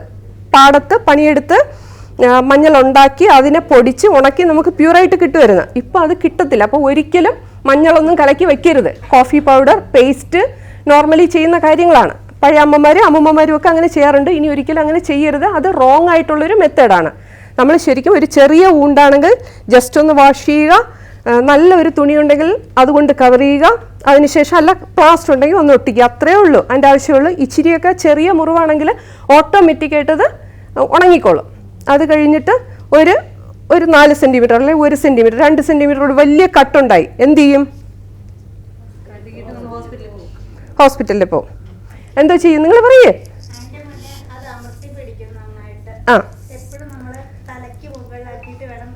Okay, very good. എന്തുകൊണ്ടാണ് നമ്മൾ ഊണ്ടൊക്കെ വരുമ്പോൾ കൈ ഉയർത്തി പിടിക്കുന്നത്? നമ്മൾ ഹേർട്ടിന്റെ ലെവലിൽ കൈ താഴോട്ട് പോകണമെങ്കിൽ സർക്കുലേഷൻ കൂടിയിട്ട് അത് ബ്ലഡ് കൂടുതൽ ഡ്രോപ്പ് ആവും. നമ്മൾ മേളിലോട്ട് പിടിക്കുവാണെങ്കിൽ സർക്കുലേഷൻ കുറയും. സർക്കുലേഷൻ കുറയുന്ന സമയത്ത് ബ്ലീഡിങ് കുറയും. ഇപ്പോൾ 3 സെൻറ്റിമീറ്റർ ഉള്ളൊരു കട്ടുണ്ടായി, ജസ്റ്റ് ഒന്ന് ഹോൾഡ് ചെയ്ത് പിടിക്കുക. പൈപ്പിൽ കൊണ്ട് കാണിക്കരുത്.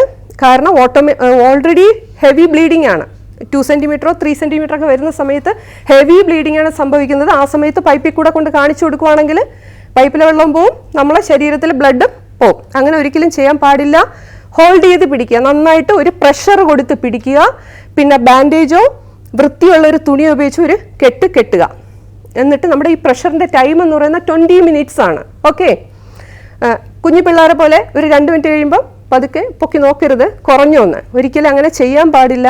20 minutes തന്നെ ഹോൾഡ് ചെയ്യണം, എങ്കിലേ അതിൻ്റെ പ്രഷർ കുറഞ്ഞ് ബ്ലീഡിങ് നിൽക്കത്തുള്ളൂ. അഥവാ നിന്നില്ല എങ്കിൽ വീണ്ടും ഒരു ബാൻഡേജ്. ഇപ്പം ബ്ലഡ് ഫ്ലോ കൂടുതലാണെങ്കിൽ നമ്മൾ ആദ്യം അപ്ലൈ ചെയ്ത് ഓട്ടോമാറ്റിക്കായിട്ട് അത് വെറ്റാകും. വീണ്ടും ഒരെണ്ണം കൂടെ കവർ ചെയ്യുക, വീണ്ടും ഹോൾഡ് ചെയ്യുക. കുറവില്ല എങ്കിൽ നമ്മൾ ഉറപ്പായിട്ട് ഹോസ്പിറ്റലിൽ പോയി സ്റ്റിച്ച് ഇടണം. ഓക്കെ, ഡെറ്റോളൊന്നും അപ്ലൈ ചെയ്യാൻ പാടില്ല. മനസ്സിലായോ? മുറിവുകളിൽ ഇപ്പം നമ്മൾ ചെറിയൊരു കട്ടിനെ കുറിച്ചാണ് പറഞ്ഞത്. നമ്മൾ വേറെ ടൈപ്പുകൾ ഊണ്ടുകൾ പറയാമോ? വേറെ ഏതൊക്കെയാണ്? കുറച്ച് പറഞ്ഞു. അതിൻ്റെ കൂട്ടത്തിൽ വിട്ടുപോയിട്ട് ഒന്ന് രണ്ട് കാര്യങ്ങളുണ്ട് വിട്ടുപോയിട്ടുള്ളത്. ഒരു ഓപ്പറേഷൻ കഴിഞ്ഞു, അതൊരു ഊണ്ടാണ്. അത് എന്തുമാകാം. അപ്പൻഡിസൈറ്റീസ് ആകാം, ഹിസ്റ്റക്ടമി ആവാം, തൈറോയ്ഡക്ടമി ആവാം. എന്ത് സർജറി കഴിഞ്ഞാലും നമ്മുടെ ശരീരത്തിൽ ഒരു കട്ടുണ്ടാവുമെങ്കിൽ അത് ഊണ്ടാണ്, അതും ഊണ്ടുകളുടെ ലിസ്റ്റിലാണ് വരുന്നത്. മനസ്സിലായല്ലോ? പിന്നെ പട്ടി കടിച്ചു, എന്ത് ചെയ്യും? ആ പറഞ്ഞേ. ആ കഴിയുന്നതിന് ശേഷം ഹോസ്പിറ്റലിൽ പോകണം. ആ കറക്റ്റാണ്. സോപ്പ് ആൻഡ് വാട്ടറിൽ കഴുകണം നന്നായിട്ട്. സോപ്പ് ഉപയോഗിച്ച് നന്നായി മുറിവ് കഴുകുക. ചിലപ്പോൾ നമുക്ക് വീട്ടിലുള്ള പട്ടിയോ പൂച്ചയോ ഒക്കെ ആയിരിക്കാം, പക്ഷേ വീട്ടിലെ പട്ടിയായാലും പുറത്തതായാലും നമുക്ക് അറിയാമെങ്കിലും അറിയില്ലെങ്കിലും മസ്റ്റായിട്ടും ആൻറ്റി റാബീസ് ഇഞ്ചക്ഷൻ എടുത്തിരിക്കണം. നമ്മുടെ വീട്ടിലെ പട്ടിയാണ്, കഴിഞ്ഞ മാസം വാക്സിൻ എടുത്തതാണ്, കുഴപ്പമില്ല. പക്ഷെ അങ്ങനെ ചെയ്യാനായിട്ട് പാടില്ല. ഉറപ്പായിട്ട് നമ്മൾ പോയിട്ട് അതിൻ്റെ ആൻറ്റി റാബീസ് വാക്സിന് എടുക്കണം. പിന്നെ ഇപ്പോൾ നടന്നു വരുവാണ്, ഒന്ന് ചറുകി വീണു റോഡിൽ, നമ്മൾ സൈക്കിളിലോ അല്ലെങ്കിൽ 2 വീലറിലോ വരുന്ന സമയത്ത് ചറുകി വീണു, കുറച്ച് സ്കിൻ ഇങ്ങനെ പോയി, നമ്മുടെ ഈ സൈഡിൽ നിന്ന് ഫസ്റ്റ് ലെയറിലെ സ്കിന്ന് പോയി. അപ്പോൾ എന്തോ ചെയ്യും? പറയേ. ആ സോപ്പ് ആൻഡ് വാട്ടർ ഉപയോഗിച്ച് കഴുകുക. ബീറ്റാഡിൻ ഉണ്ടെങ്കിൽ അപ്ലൈ ചെയ്യുക. തേന്, ഡെറ്റോള് ഒന്നും ഇടാനായിട്ട് പാടില്ല. റോഡിലോ ടാറുമായിട്ടോ മണലുമായിട്ടോ ഒക്കെ കോണ്ടാക്ട് നമ്മളെ സ്കിന്നിൽ വന്ന് മുറിയുകയാണെങ്കിൽ നമ്മൾ ഉറപ്പായിട്ടും പോയി TT എടുക്കണം. ടെറ്റനസ് ഇഞ്ചക്ഷൻ എടുക്കണം. വളരെ ചിലവ് കുറഞ്ഞതാണ്. ഗവൺമെൻറ്റിൽ പോയാൽ ഫ്രീ ആയിട്ട് കിട്ടും, അല്ലെങ്കിൽ 50 രൂപയുടെ എക്സ്പെൻസേ നമുക്ക് വരത്തുള്ളൂ. ഉറപ്പായിട്ടും TT എടുക്കണം. അത് കമ്പൽസറിയാണ്, ആരും മറന്നു പോരുത്. പിന്നെ ഒരു ആണി കൊണ്ടു വരുന്ന വഴിക്ക് ഒരാണി കൊണ്ടു. ആണിക്ക് 1 സെൻറ്റിമീറ്റർ ലെങ്ത് ഉണ്ട്, ഇച്ചിരി ഹെവിയാണത്. 1 സെൻറ്റിമീറ്റർ ലെങ്ത് ഉണ്ട്. ഫുള്ള് നമ്മുടെ കാലിലോട്ടത് കയറിപ്പോയി, എന്ത് ചെയ്യും? പറഞ്ഞോ, ആർക്കെങ്കിലും പറയാവോ? അല്ല, ആണി അകത്ത് ഇരിക്കുവാണ്. ഹോസ്പിറ്റലിൽ പോവും. ഓക്കെ, എടുക്കാൻ ട്രൈ ചെയ്യോ? ഒരിക്കലും ആണിയൊക്കെ ഉള്ളിലോട്ട് പോവുകയാണെങ്കിൽ വലിച്ച് എടുക്കാനായിട്ട് പാടില്ല. കാരണം ഡീപ്പായിട്ട് പോകുന്ന സമയത്ത് നമ്മുടെ നെർവസ് സിസ്റ്റത്തെ ടച്ച് ചെയ്തിട്ട് ബ്ലീഡിങ് കൂടുതലാകാൻ സാധ്യതയുണ്ട്. പിന്നെ അതിനകത്ത് തുരുമ്പോ മണ്ണോ ഒക്കെ ഉണ്ടെങ്കിൽ നമ്മൾ എടുത്തു കഴിഞ്ഞാൽ ബ്ലീഡിങ് കൺട്രോൾ ചെയ്യാനായിട്ട് ചില സന്ദർഭങ്ങളിൽ കഴിയത്തില്ല. അപ്പോൾ ഹോസ്പിറ്റലിൽ പോയിട്ട് തന്നെ അത് ചെയ്യേണ്ടി വരും. ഓക്കെ, തന്നെ എടുത്താൽ കളഞ്ഞിട്ട് അങ്ങ് പോകരുതായിരുന്നു. തുരുമ്പ് ടച്ച് ആവുകയാണെങ്കിൽ ഉറപ്പായിട്ട് TT ഇഞ്ചക്ഷൻ എടുക്കേണ്ടതാണ്. മസ്റ്റായിട്ട് ഹോസ്പിറ്റലിൽ പോയിരിക്കണം. പിന്നെ ഇവിടെ നിങ്ങൾക്ക് ഫസ്റ്റ് എയ്ഡ് കിറ്റ് ഉണ്ടോ? ഉണ്ട്. അപ്പം അതിനകത്ത് എന്തൊക്കെയാണ് ഉള്ളത്?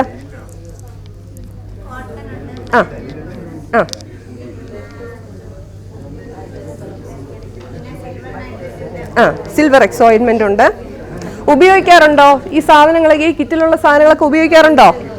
ഉണ്ട്, ഉപയോഗിക്കാറുണ്ട്. അപ്പം ആർക്കെങ്കിലും ഒന്ന് ഐറ്റംസ് പറയാമോ?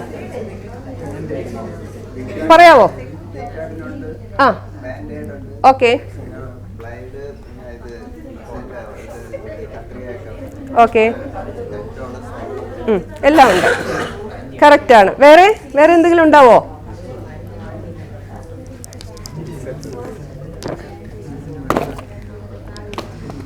ഫസ്റ്റ് എയ്ഡ് കിറ്റിനകത്ത് 2 പേര് ഗ്ലൗസ് വേണം. ഓക്കെ, ഗ്ലൗസ്, ബീറ്റാഡിൻ സൊല്യൂഷൻ നമ്മുടെ വീട്ടിലൊക്കെ വാങ്ങിച്ച് വച്ചിരുന്നാൽ നമ്മുടെ കുഞ്ഞുങ്ങൾക്ക് നമുക്കൊരു എമർജൻസി വരുമ്പോൾ നമ്മുടെ വീട്ടിൽ ആർക്ക് വന്നാലും നമുക്ക് ഉപയോഗിക്കാം.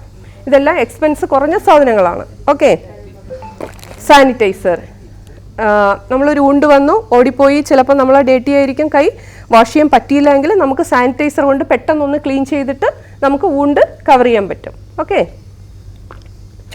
ഇത് ഡ്രസ്സിങ് പാഡ്.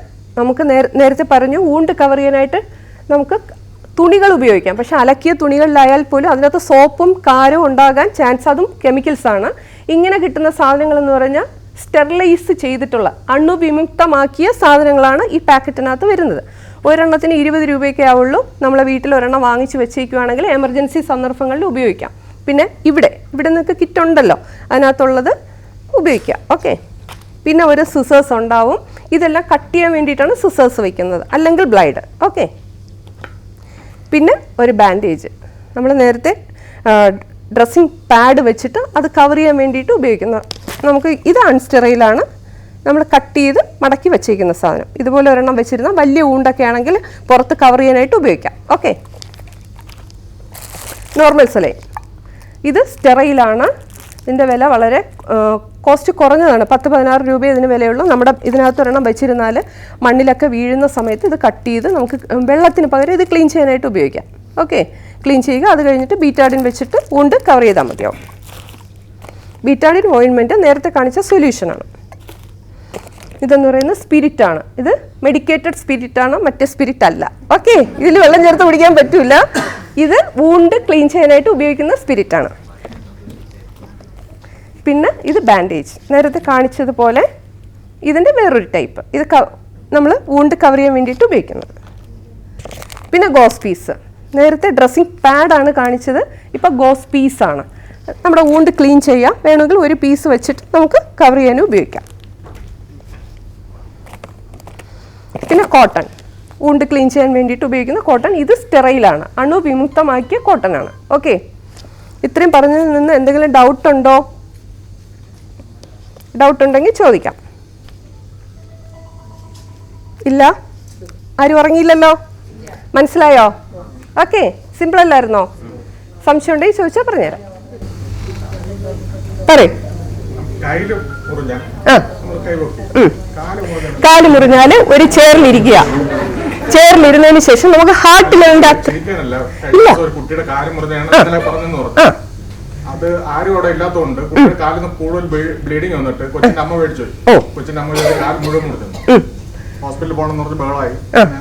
റൂമിൽ പോയി സംസാരിച്ചതിന് ശേഷമാണ് കാലൊക്കെ തുറച്ചപ്പോഴാണ് ചെറിയൊരു സൈഡ് ഒരു ചെറിയ മുറിവായി.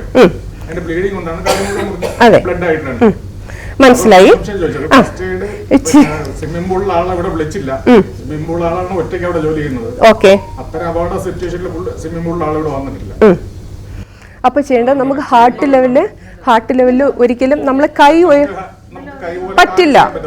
അപ്പം കാമായിട്ട് ഒരിടത്ത് ഇരുത്തുക. ഒരു ചെയറിൽ ഇരുത്തിയതിന് ശേഷം വേറൊരു ചെയറിട്ട് നമുക്ക് ജസ്റ്റ് ഒന്ന് കാല് പൊക്കി വെക്കാം. പൊക്കി വെച്ചതിന് ശേഷം മുറിവ് വലുതാണെങ്കിൽ പ്രസ് ചെയ്ത് പിടിക്കുക, അല്ലെങ്കിൽ നമ്മളൊരു നോർമൽ ഡ്രസ്സിങ് ചെയ്ത് കൊടുത്താൽ മതിയാവും. ഇപ്പം കുഞ്ഞു പിള്ളേരൊക്കെ ആകുമ്പോൾ എല്ലാവരും ഭയങ്കര സെൻസിറ്റീവാണ്. എല്ലാവരും അമ്മയൊക്കെ കൂടെ ഉണ്ട്, അയ്യോ എൻ്റെ കൊച്ചിൻ്റെ കാല് മുറിഞ്ഞു, കൊച്ചും പേടിച്ചു, അമ്മയും പേടിച്ചു, കൂടെ നിൽക്കുന്നവരും പേടിച്ചു. ആ സിറ്റുവേഷൻ ഓട്ടോമാറ്റിക്കായിട്ട് അങ്ങനെയാണ്. അപ്പം നമ്മൾ ആ സിറ്റുവേഷൻ കെയർഫുള്ളായിട്ട് ഹാൻഡിൽ ചെയ്യുക, അത്രയേ ഉള്ളൂ. ഒരു ഗോസോ പാഡോ എടുത്ത് ഒന്ന് അമർത്തി പിടിച്ചു കഴിഞ്ഞാൽ അത് ഓക്കെയാണ്. ഇരുത്തിയാൽ മതി. നമുക്ക് ചെയ്യാൻ പറ്റില്ല, ഇരുത്തുകയോ കിടത്തുകയോ ചെയ്യാം. ഒരു ചെയറിൽ ഇരുത്തുക, കാലൊന്ന് പൊക്കി അടുത്തൊരു ചെയർ ഇട്ടിട്ട് പൊക്കി വയ്ക്കുക, അത്രയും ചെയ്താൽ മതി. പ്രസ് ചെയ്ത് പിടിക്കുക. അപ്പോഴപ്പോഴായിട്ട് കൈ വെള്ളം മാറ്റി നോക്കരുത്. ബ്ലഡ് വരുന്നുണ്ടോ ഇല്ലെന്ന് നോക്കാൻ പാടില്ല. ഒരു 20 മിനിറ്റ്സ്. ഇപ്പം നമുക്ക് അറിയാമല്ലോ, ബ്ലീഡിങ് കൂടുതലാണെങ്കിൽ ഹോസ്പിറ്റലിൽ എമർജൻസി ആയിട്ട് നന്നായിട്ടൊന്ന് ടൈ ചെയ്തതിന് വെച്ച് കൊണ്ടുപോകാം. നമ്മൾ കെട്ടത്തില്ലേ, അപ്പോൾ ഒത്തിരി ടൈറ്റാക്കിയൊന്നും ഒരിക്കലും കെട്ടാൻ പാടില്ല. 1 ഫിംഗർ ലൂസ്, ആ കണക്കിനെ ചെയ്യാവുള്ളൂ. ഇങ്ങനെ തന്നെ നിൽക്കണം. അല്ലെങ്കിൽ ബ്ലഡ് ഇപ്പം നമ്മൾ ഇവിടെ കെട്ടി മേളിലോട്ട് സർക്കുലേഷൻ വരത്തില്ല. അപ്പോൾ എന്ത് ചെയ്യും? ഇങ്ങോട്ട് ബ്ലഡ് സർക്കുലേഷൻ വരാതെ ഇവിടുത്തെ ഭാഗമെല്ലാം ബ്ലാക്കായി ചിലപ്പോൾ അത് കട്ട് ചെയ്ത് കളയേണ്ടി തന്നെ വരും. കയറിലൊക്കെ മുറിച്ച് കളയേണ്ടി വരും. ഒരിക്കലും അതുകൊണ്ട് വരിഞ്ഞങ്ങോട്ട് മുറുക്കിയൊന്നും കെട്ടരുത്. എപ്പോൾ നമ്മൾ ഡ്രസ്സ് ചെയ്താലും ആ ഗ്യാപ്പിനകത്ത് നമ്മൾ 1 ഫിംഗർ ലൂസ്, ആ കണക്കിന് വേണം ചെയ്യാനായിട്ട്. കുറച്ച് ലൂസായിട്ട്. ഇപ്പം നമ്മൾ പേഷ്യൻറ്റ് ഡ്രസ്സ് ചെയ്ത് കൊടുത്താലും സിസ്റ്റേഴ്സൊക്കെ ചോദിക്കാറുണ്ടോ, ഒത്തിരി ടൈറ്റായി പോയോ ഓക്കെ ആണോ ചോദിക്കാറില്ലേ? ഹോസ്പിറ്റലിൽ പോയിട്ടുള്ളവർക്ക് അറിയാം, ഒത്തിരി ടൈറ്റ് ആകാനായിട്ട് പാടില്ല. ഓക്കെ, അടുത്ത ടോപ്പിക് എന്ന് പറഞ്ഞാൽ വളരെ ഇമ്പോർട്ടൻ്റ് ആയിട്ടുള്ള ഒരു ടോപ്പിക്കാണ്. നിങ്ങൾ എല്ലാവരും അറിഞ്ഞിരിക്കേണ്ട ഒരു സംഭവമാണ് സഫോക്കേഷൻ. എന്താണ് സഫോക്കേഷൻ? ഞാൻ സിമ്പിളായിട്ട് പറഞ്ഞുതരാം. നമുക്കൊരു ശ്വാസം എടുക്കാൻ പറ്റാത്ത ഒരു അവസ്ഥ, അത് എന്തൊക്കെ കാരണങ്ങൾ കൊണ്ട് വരാം? പുക, വെരി ഗുഡ്. ആഹാരം തൊണ്ടയിൽ കുടുങ്ങുന്നത്. അടുത്ത് നമുക്ക് എന്തെങ്കിലും ഒരു കാരണം കൊണ്ട് ചിലപ്പോൾ ആരെങ്കിലും ഞെക്കി പിടിക്കുന്നതായിരിക്കും, അല്ലെങ്കിൽ തൂങ്ങുന്നതായിരിക്കും. അതെന്തോ മരണത്തിലേക്ക് നയിക്കും. അതാണ് സഫോക്കേഷൻ. അപ്പോൾ നമുക്ക് ഏറ്റവും ഇമ്പോർട്ടൻ്റ് ആയിട്ടുള്ള ഒരു കാര്യമാണ് ചോക്കിംഗ്, അതായത് ഫുഡ് തൊണ്ടയിൽ കുടുങ്ങുന്നത്. മിക്കവാറും നമ്മൾ ടി വിയിലൊക്കെ കാണാറുണ്ട്, കുഞ്ഞു പിള്ളേരൊക്കെ കളിച്ചുകൊണ്ടിരിക്കുന്ന കാണാം, അല്ലെങ്കിൽ എന്തെങ്കിലും നട്ട്സ് എന്തെങ്കിലും കഴിച്ചുകൊണ്ടിരിക്കുന്ന കാണാം, അല്ലെങ്കിൽ എന്തെങ്കിലും കളിപ്പാട്ടം വെച്ച് ചിലപ്പോൾ വായിലൊക്കെ ഇട്ട് കളിച്ചുകൊണ്ടിരിക്കുന്ന കാണാം. അമ്മ കാണുന്ന അത്രേ കാണുള്ളൂ. കുറച്ച് കഴിയുമ്പോഴത്തേക്ക് കുഞ്ഞ് ബോധമില്ലാതെ കിടക്കുന്നു, അവർക്ക് എന്ത് ചെയ്യണമെന്ന് അറിയത്തില്ല. ഹോസ്പിറ്റലിൽ കൊണ്ടുപോകുന്നു, ഹോസ്പിറ്റലുകാർ പറയുന്നു മരിച്ചുപോയി. അപ്പം എങ്ങനെ നമുക്ക് ഈ ചോക്കിംഗ് നമുക്ക് എങ്ങനെ മാനേജ് ചെയ്യാം? ഫസ്റ്റ് എയ്ഡ്, ഒരു മെഡിക്കൽ എക്സ്പേർട്ട് എത്തുന്നതിന് മുന്നേ നമുക്ക് എന്ത് ചെയ്യാൻ പറ്റും, അതാണ് നമ്മൾ നോക്കാൻ പോകുന്നത്. ഈ ചോക്കിംഗ് വന്നു കഴിഞ്ഞാൽ നമ്മൾ എങ്ങനെ അറിയും? ഇതിനൊരു യൂണിവേഴ്സൽ സൈൻ ഉണ്ട്. ഒരു ചോക്കിംഗ് വരുന്ന ഒരാൾ മിക്കവാറും റെസ്റ്റോറൻറ്റിൽ നിങ്ങൾ യൂട്യൂബിലൊക്കെ കണ്ടിട്ടുണ്ടായിരിക്കും. ഒരു റെസ്റ്റോറൻറ്റിൽ ഒരാൾ പെട്ടെന്ന് കൈയൊക്കെ ഇങ്ങനെ പിടിച്ച് എണീറ്റ് നിൽക്കും. അവർക്ക് സംസാരിക്കാൻ പറ്റത്തില്ല, ശ്വാസം എടുക്കാൻ പറ്റത്തില്ല, ചുമയ്ക്കാൻ പറ്റത്തില്ല, ഒന്നും ചെയ്യാൻ പറ്റൂല. ഇങ്ങനെയായിരിക്കും നിൽക്കുന്നത്. ഈ ഒരു അവസ്ഥയാണ് യൂണിവേഴ്സൽ സൈൻ എന്നാണ് പറയുന്നത്. ലോകത്ത് എവിടെ പോയാലും ആ ആൾ നിൽക്കുന്നത് ഇങ്ങനെയായിരിക്കും. ആ സമയത്ത് മുഖമൊക്കെ ചുവന്ന് തുടുത്ത് മുഖമൊക്കെ നീല കളർ, ദേഹം ഫുള്ള് നീല കളറാവാം, സംസാരിക്കാൻ പറ്റില്ല, ചുമയ്ക്കാൻ പറ്റുന്നില്ല, ഒന്നും പറയുന്നില്ല, ചോദിക്കുന്നതിനൊന്നും മറുപടി കിട്ടുന്നില്ല. ഇങ്ങനത്തെ ഒരു അവസ്ഥയായിരിക്കും. ഇങ്ങനെയൊക്കെ നിൽക്കുമ്പോൾ എല്ലാവരും വിചാരിക്കും, അവൻ എന്തോ ഗോഷ്ടി കാണിച്ചിട്ട് നിൽക്കുകയാണ് എന്നൊന്നും വിചാരിക്കരുത്. അത് ചോക്കിംഗ് ആണ്. വെറുതെ ആരും ഇങ്ങനെ പിടിച്ചോണ്ട് ഒറ്റ നിൽക്കത്തില്ല. അപ്പൊ അത് പ്രത്യേകം ശ്രദ്ധിക്കണം. ഇനി ഇത് എത്ര ടൈപ്പ് ഉണ്ട്, അതായത് കംപ്ലീറ്റ് ആയിട്ട് ബ്ലോക്ക് ആവാം, അല്ലെങ്കിൽ ഭാഗികമായിട്ട് ബ്ലോക്ക് ആവാം. നമ്മൾ ചിലപ്പോൾ എന്തെങ്കിലും പെട്ടെന്ന് കഴിച്ചുകൊണ്ടിരിക്കുമ്പോൾ അറിയാതെ എന്തെങ്കിലും സംസാരിക്കുകയോ ചുമക്കുകയൊക്കെ ചെയ്യുമ്പോഴത്തേക്ക് എന്ത് ചെയ്യും, ഒരു ചെറിയ പാട്ട് എന്തെങ്കിലും അകത്ത് കയറിപ്പോവും. ചിലപ്പം പുട്ട കഴിച്ചുകൊണ്ടിരിക്കുകയായിരിക്കും, ചെറിയൊരു തരി കയറിപ്പോയാൽ നമ്മൾ ചുമച്ച് നമ്മളെ ഊപ്പാട് വരും. അത് എല്ലാവർക്കും അനുഭവം കാണും, മിക്കവർക്കും അനുഭവം കാണും. അല്ലെങ്കിൽ വെള്ളം കുടിച്ചുകൊണ്ടിരിക്കുമ്പോൾ പെട്ടെന്ന് എല്ലാവരും ഇങ്ങനെ തലയിലൊക്കെ തട്ടും, അതിലൊന്നും കാര്യമില്ല. അപ്പം എന്താണ്, അതാണ് ചോക്കിങ്. അത് ഭാഗികമായിട്ട് മാത്രം ബ്ലോക്ക് ആവുന്നതാണ്. ഇനി കംപ്ലീറ്റ് ആയിട്ട് ബ്ലോക്ക് ആയി പോയാൽ ഇതൊന്നും ചെയ്യാൻ പറ്റൂല, സംസാരിക്കാൻ പറ്റൂല, ചുമയ്ക്കാൻ പറ്റൂല, അങ്ങനത്തെ ഒരു സിറ്റുവേഷൻ. ഇനി എന്തുകൊണ്ടായിരിക്കും ഈ ചോക്കിംഗ് ഒക്കെ വരുന്നത്?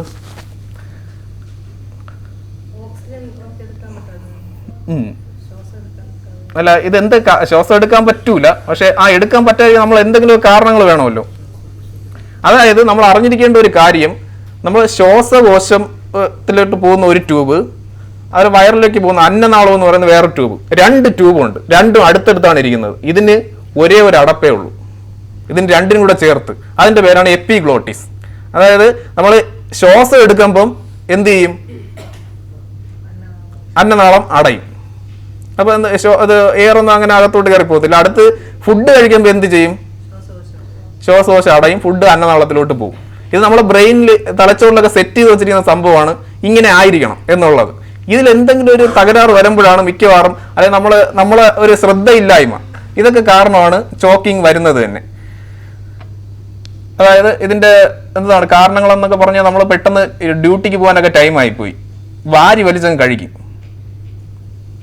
ചിലപ്പോൾ നമ്മൾ വയറിലോട്ടൊക്കെ പോകുന്ന സമയത്താണെങ്കിൽ പോലും ഇക്കളൊക്കെ വരാം, ഇതുപോലെ വാരി വലിച്ച് ഇറങ്ങുന്നില്ല. ഇതേപോലെ ആയിരിക്കും ശ്വാസകോശത്തിൽ അടഞ്ഞാൽ നമുക്കൊന്നും ചെയ്യാൻ പറ്റും. ഇതുപോലെയല്ല, ശ്വാസകോശത്തിൽ അടഞ്ഞു കഴിഞ്ഞാൽ നമ്മൾ ആകെ പെട്ടുപോകും, ഒന്നും ചെയ്യാൻ പറ്റൂല. വേറൊരു ഹെൽപ്പില്ലാതെ നമുക്കത് പിന്നെ ജീവിതത്തിലോട്ട് തിരിച്ചു വരാൻ പറ്റാത്ത അവസ്ഥയായിപ്പോകും. പിന്നെന്താണ്, ഇത് നേരത്തെ പറഞ്ഞതുപോലെ ചിരിക്കുന്നു, സംസാരിക്കുന്നു, കഴിക്കുന്ന സമയത്ത് ഇങ്ങനെയൊക്കെ വരാം. പിന്നെ ഇത് ഈ ചില വൈപ്പ് പല്ലൊക്കെ വയ്ക്കുന്നവരുണ്ട്, അത് കറക്റ്റായിട്ട് ഫിറ്റ് ആവാത്ത അവസ്ഥയിലാണെന്നുണ്ടെങ്കിൽ കിടക്കുന്ന സമയത്തൊക്കെ ആണെങ്കിൽ ചിലപ്പോൾ അറിയാതെ അകത്തോട്ട് പോകും. അകത്തോട്ട് പോയി കഴിഞ്ഞാൽ ഇത് എന്ത് ചെയ്യും, നമ്മുടെ ശ്വാസകോശം അടയ്ക്കും. അങ്ങനെയും സംഭവിച്ചിട്ടുണ്ട്.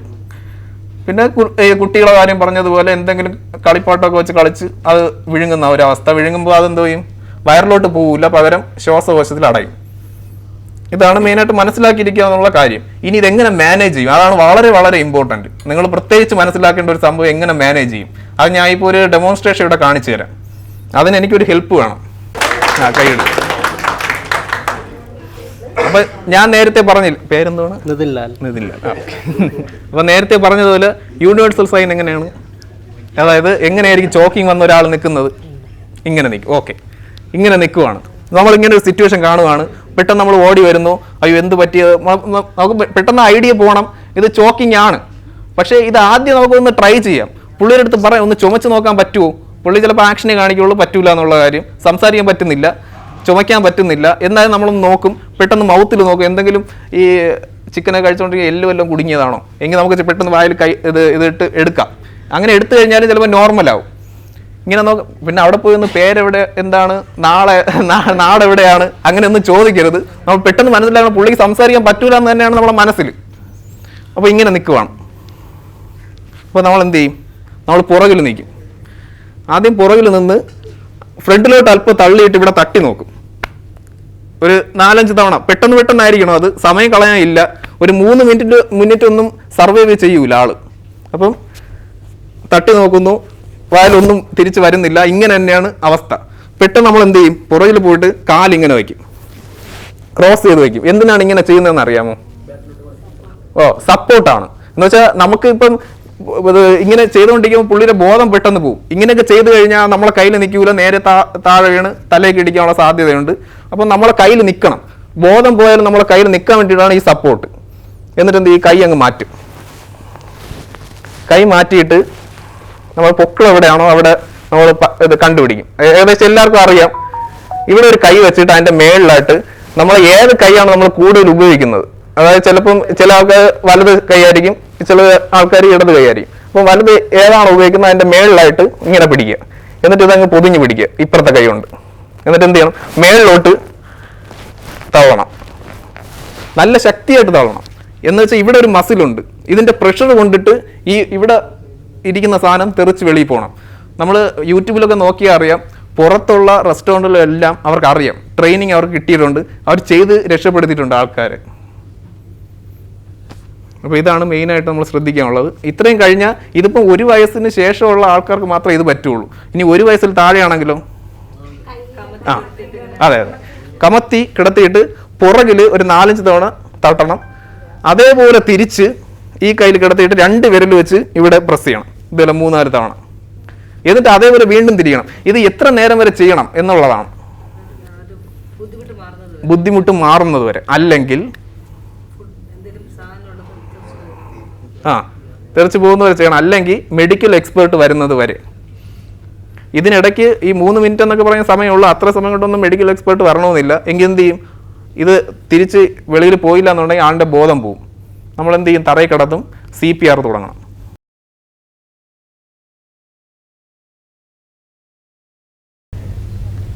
നമ്മളൊരു എന്താണ്, എന്തൊക്കെയായിരിക്കും ഇതിന്റെ കാരണം? നേരത്തെ പറഞ്ഞ ഇലക്ട്രിക് ഷോക്കിൽ കൊടുക്കേണ്ടി വരും, ഈ പറഞ്ഞ ചോക്കിങ്ങിൽ കൊടുക്കേണ്ടി വരും. പിന്നെ ഇത് ചില നമ്മൾ ടി വിയിലൊക്കെ കാണുന്നുണ്ട്, ബസ്സിലൊക്കെ യാത്ര ചെയ്യുന്ന ആൾക്കാർ കുഴഞ്ഞു വീണ് മരിക്കുന്നു, ബാഡ്മിന്റൺ കളിച്ചുകൊണ്ടിരിക്കുന്നു കുഴഞ്ഞു വീണ് മരിക്കുന്നു. ഇങ്ങനെ ഓരോരോ സിറ്റുവേഷൻ നമ്മൾ കാണുന്നുണ്ട്. അതിൽ തന്നെ പല പല കാരണങ്ങളുണ്ട്. ഒന്ന് ഹാർട്ട് അറ്റാക്ക് ആയിരിക്കാം, ഒന്ന് തലച്ചോറിലെ ഞരമ്പ് പൊട്ടിയിട്ടായിരിക്കാം. ഇതൊന്നും നമുക്ക് അങ്ങനെ അറിയാൻ പറ്റത്തില്ല.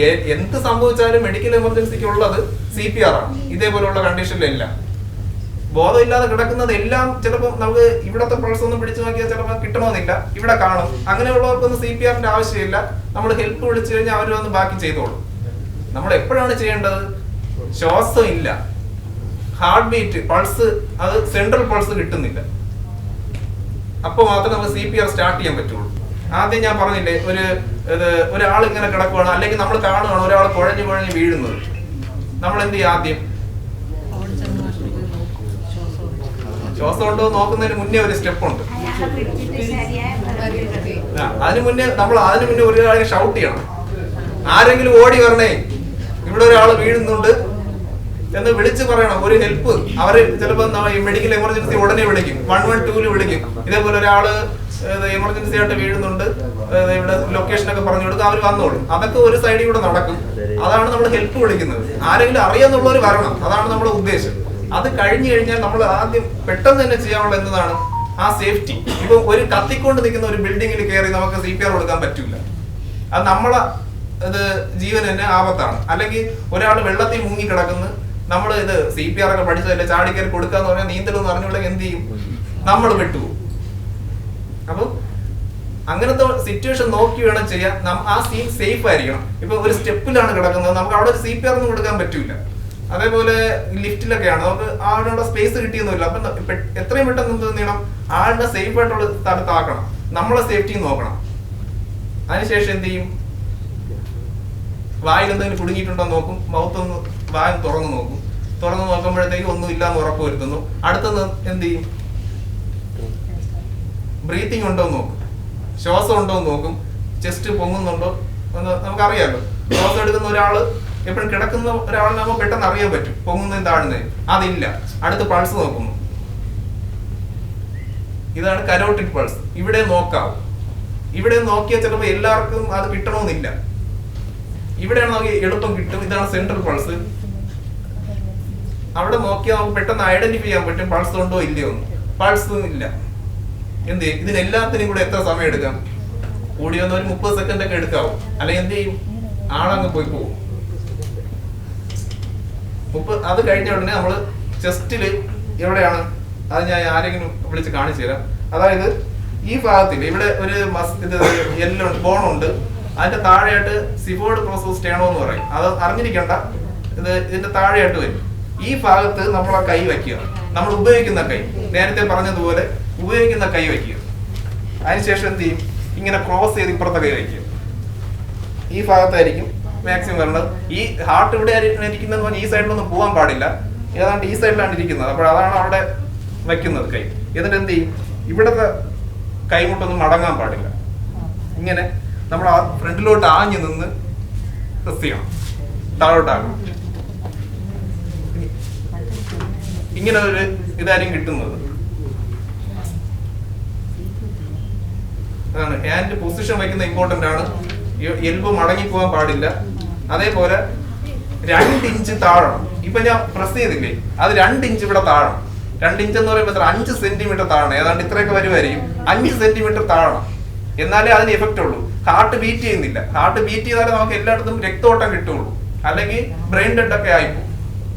അപ്പൊ ഇത്രയും താഴ്ന്ന ആ ഹാർട്ടിനെ പമ്പ് ചെയ്യിപ്പിക്കണം. അതിനുള്ള പവറാണ് ഈ 2 ഇഞ്ച് താഴണം എന്നുള്ളത്.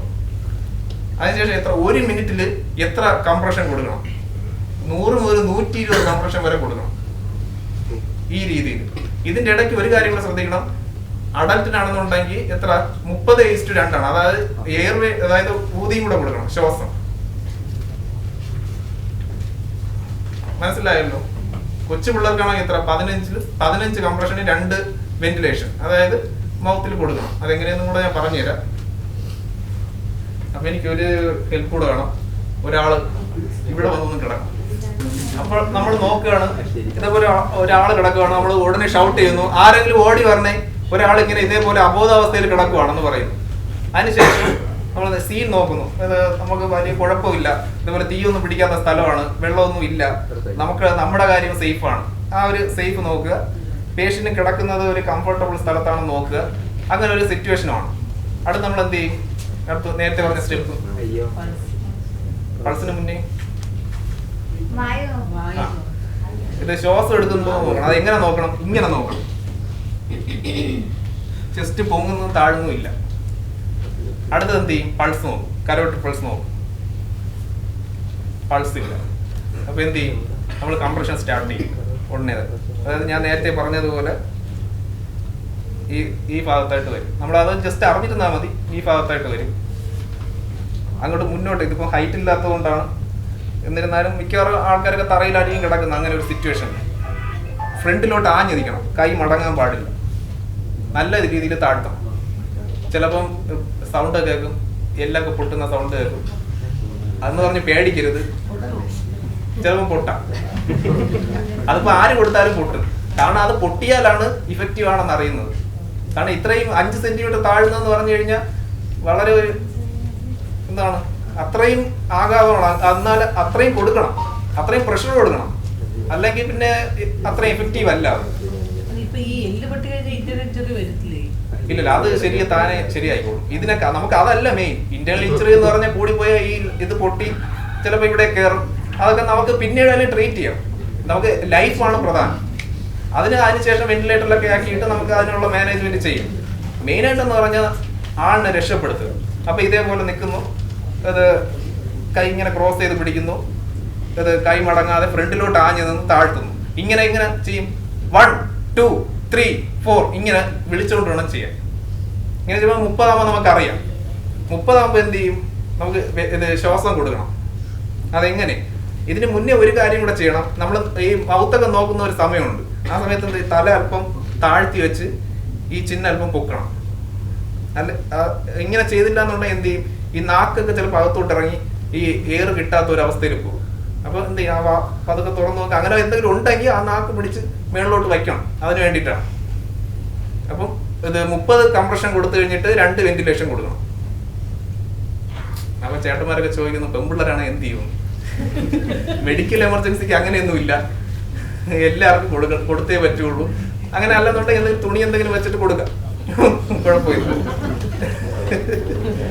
അപ്പോൾ ഇതാണ് മെയിനായിട്ട് നോക്കാനുള്ളത്. ഇങ്ങനെ 30 കംപ്രഷന് 2 വെന്റിലേഷനും കൊടുക്കണം. കുഞ്ഞു പിള്ളേർക്കാണെങ്കിൽ 15 കംപ്രഷനും 2 വെന്റിലേഷൻ. അഡൽട്ട് എന്ന് പറയുമ്പോൾ 2 പേർക്ക് ഇങ്ങനെയായിരിക്കും കൊടുക്കേണ്ടത്.